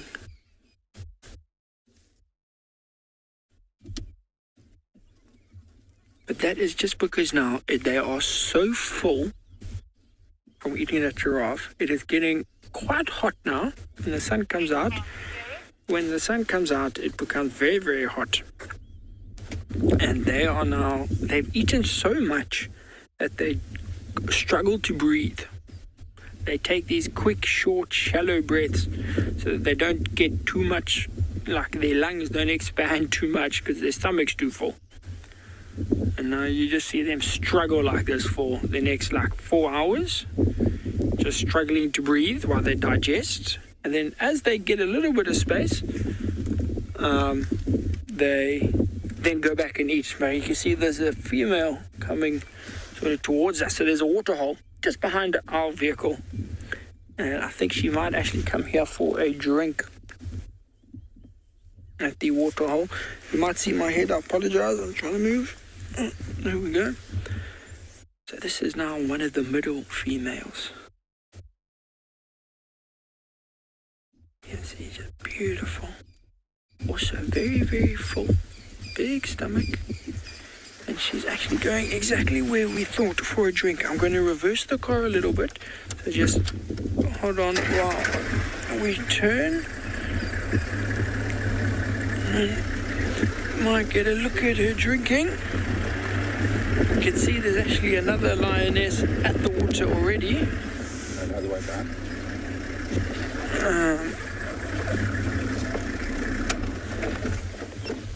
Not the cleanest water. It's actually very dirty, but, for a lion, don't even think twice about it. And this is why they're in such a good position, because they have water. The carcass from here is maybe 60 meters away. So they can come here, they can drink, they can relax in the bushes, knowing that their carcass is still safe. They are still close enough. Nothing's going to steal it. They can relax here in the shade, have some water. Then when they do get hungry again, walk back over to the carcass. They will never leave the carcass completely unattended, because there are vultures, there are hyenas. There'll always be a few lions lying around it, possibly still even eating it. Just someone keeping an eye on it. But I mean, just watch it. Using the tongue there, similar to like a dog at home, scooping up the water.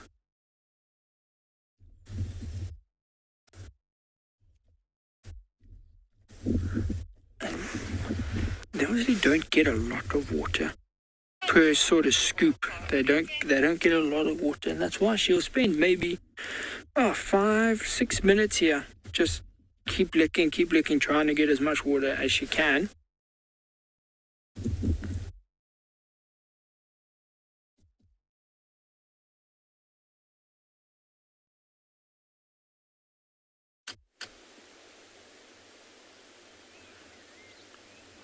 These female cheetahs have just been falling asleep more and more and more, and I think it's because it's getting a little bit later into the morning, and even though it's still overcast and nice and cool, it's a little bit warmer than it was earlier this morning.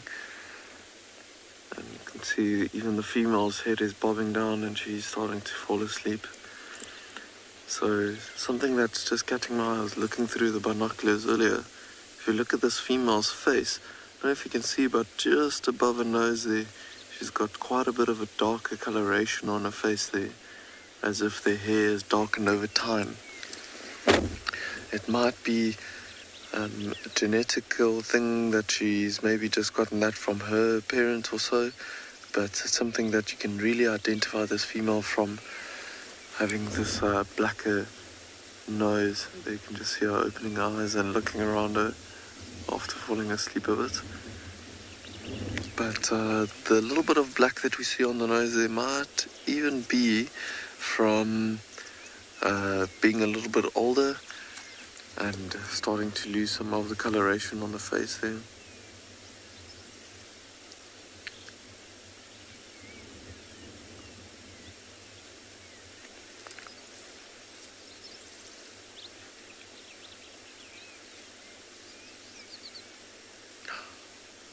How are you asking if cheetahs can be tamed? I think that's a difficult question because obviously some wild animals have been tried to be tamed, and if you used to look in the history books of people in the Middle East and so on, sometimes the royal families also would have tamed cheetahs also, but it is still a wild animal. And even in petting zoos and in some zoo areas where cheetahs have been tamed before, they still stay wild and can still potentially be dangerous. Yeah, she's looking over the youngster here, staring in the distance there. There's actually some warthogs that is just walking through the thickets far in the distance. Won't be able to see them from where we are at the moment, but just look at the reaction of her, just looking at the movement and seeing what it is.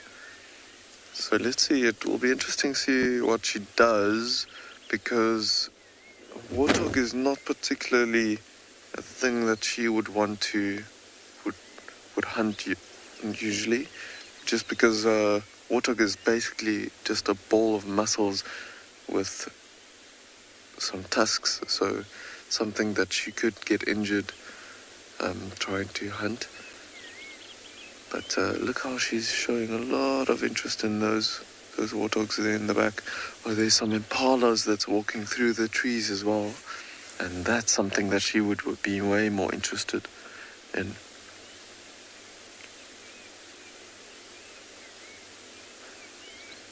I love how she's repositioning her feet. Look at the youngsters also spotted what she's seen.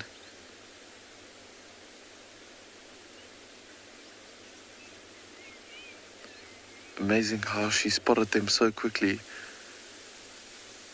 Just looking for the movement of the animals on the other side there.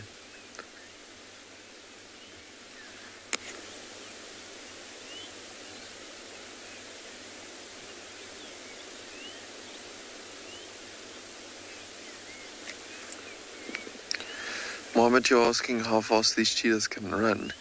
So this female, being an adult female, she can reach up to 110 to 120 kilometers an hour at full speed, but it doesn't often happen that cheetahs do reach that full speed. But they are the fastest land mammal in the world. Sorry, I'm just looking over my shoulder every now and then just losing my train of thought there, because she is getting ready to, I think, reposition herself. She's got a big open clearing here in front of her, and if she tries to approach those impalas and warthogs that we she saw earlier, from here she might get spotted very quickly. So I think she's just in two minds if she wants to reposition and to see if she should rather wait it out and be patient. The fact that the youngster's also sitting up just shows you how desperately hungry they are. Okay, so she's slowly coming forward.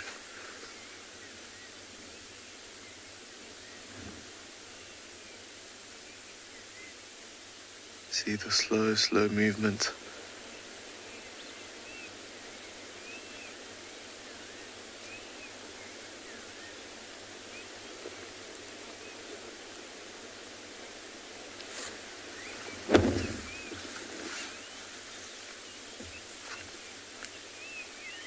See how she's using this bush that's here in front of her. She just creeped forward slowly just to see if she can get behind this bush. Gives her a little bit more cover, because where the cubs are sitting at the moment, if those impalas look in this direction, they might see the movement or spot the youngsters. So just trying to give herself a bit of camouflage.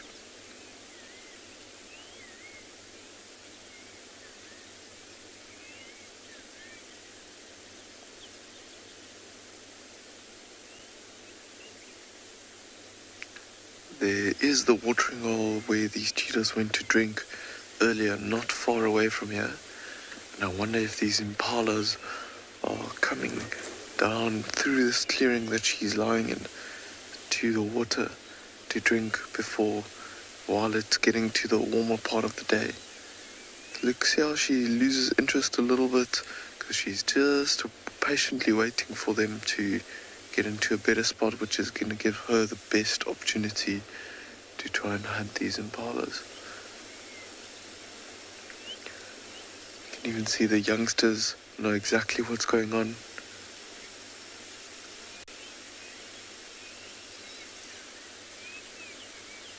So now you're asking for how long they can survive without food. So they can go for quite a few days without any food, as long as they've got water available to them.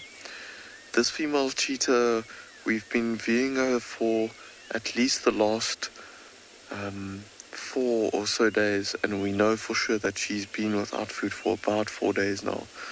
So I think about a week or so is probably the longest they can go without, but she will try and hunt every single day, every opportunity she gets, and hopefully she catches something. Obviously she's got the 2 young males to feed there in the background as well.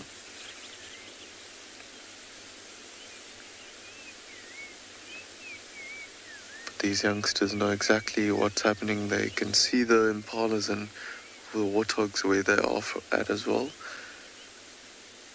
But they know that they have to give their mother the chance to do what she needs to do. So she's just looking over her shoulder, just checking for anything else.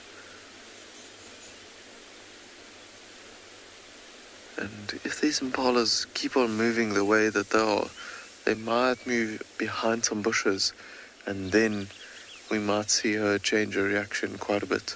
But for now, I think Gerard and I are just going to wait and see what she gets up to and what happens here.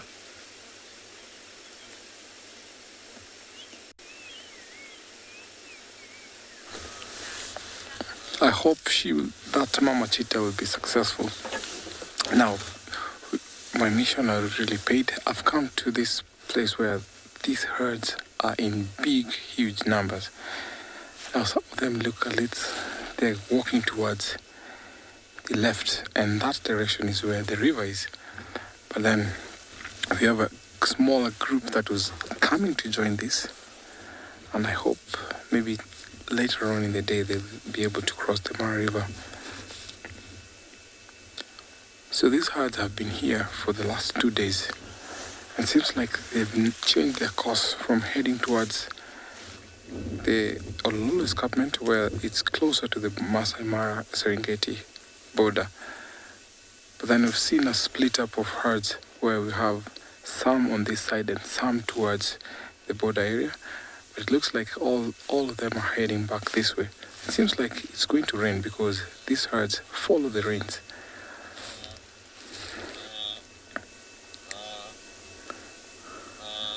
They don't have designated leaders, so each one of them can lead. So as soon as one stops, the other one takes the lead. And this is how sometimes they walk. We've seen lots of lion activity over the past 3 days where lions have been feasting on wildebeest. So their presence here also determines how well our prides will be walking within the pride area, because some of these lions walk following these herds. As evident in this morning, we found a lioness stalking, and if they don't get too close to this, they have to find or seek alternative measures or options.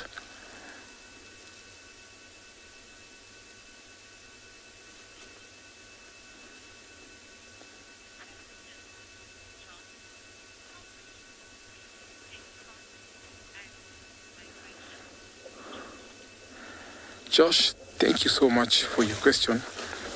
How many wildebeest take part in the wildebeest migration?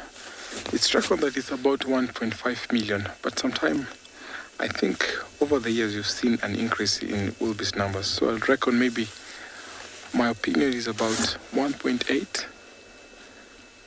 As the record says, about 1.5, but I think I've seen lots of wildebeest numbers, so I'll put it to about 1.8 million.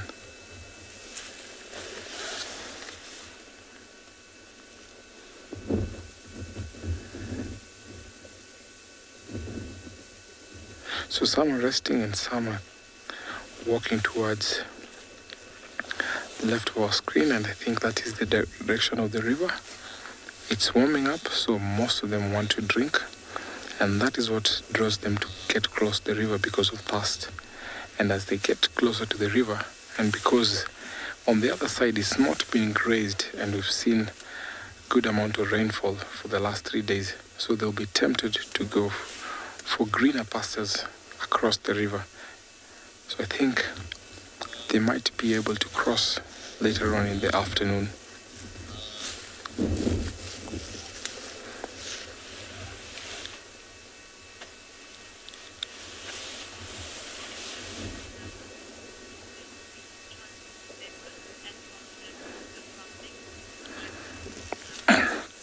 Leopard lover, thank you so much for your question. Do they trust zebras and follow them at the crossings? Because the two species go harmoniously when they're grazing and in these long journeys. So I'm sure they do trust them, because zebras have warned them of due predators because they have very sharp eyes. And I've seen when zebras are walking towards the river, when they watch over, they can see where the crocodiles are, where the crocodiles are not, and that is what really makes them to be brave to cross the river. And if it happens that they are together, so the wildebeest will actually follow them.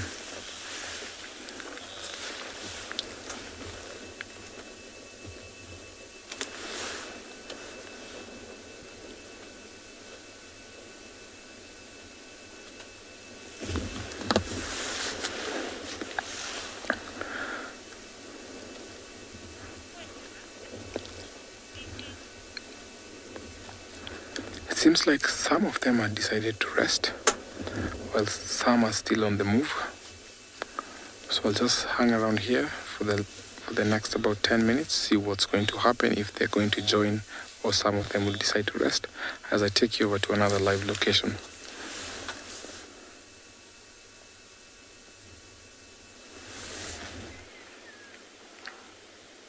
Look at this female cheetah, how interested she is. A lot of the impalas and nyalas actually had a fright in the distance. and it's just caught her attention. So she's still scanning around, and we are hoping to see what happens here. She's still sitting very patiently, and I think, remember how we said that she's a little bit older, and the fact that her face is blackening a bit? Oh, there's a wildebeest walking right behind these cheetahs now. Oh my goodness. All the animals are coming to this open clearing, having no idea these cheetahs are here. Oh, the wildebeest has just spotted something. I wonder if he's seen the cheetahs yet. She has absolutely no idea that there's a wildebeest behind her.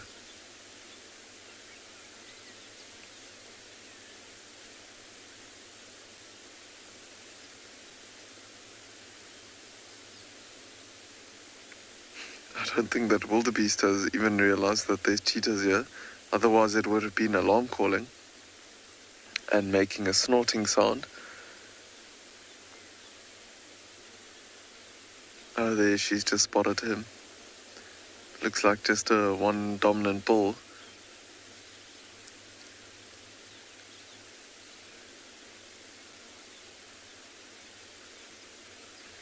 Taha, you're asking how long cheetahs can survive without water. So, again, like we said earlier, one thing depends on the other. If they don't have food, they need water. But otherwise, if cheetah can at least catch something, then the moisture that they get from their food or from animals that they eat will sustain them quite a bit. Look at the reaction of her now. So some of the impalas and so is actually quite playful, and they moving over the clearing towards some thickets on the other side, and all of this movement is catching her attention so much. There's quite a lot of impalas coming through the open clearing now. Look at it, the youngsters even sitting up in the background there.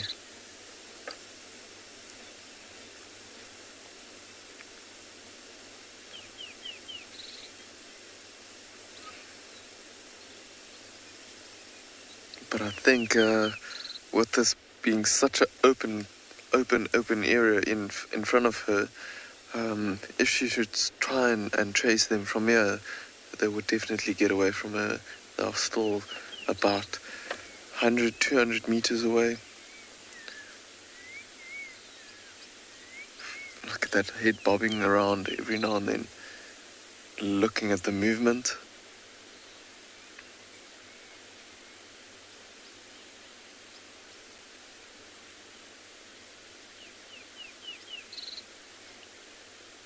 See how she's just keeping an eye on the wildebeest. They're behind her and off to our left hand side.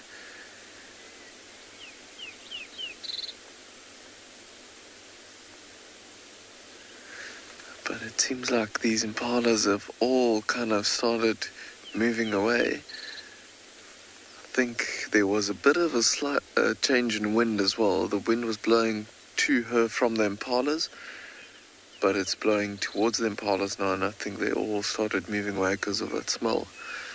But I think these cheetahs are probably going to settle down, and we'll see you all this afternoon again for another live safari.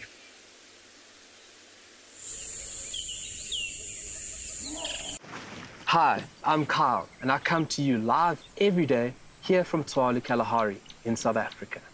My favorite animal in the Kalahari has to be the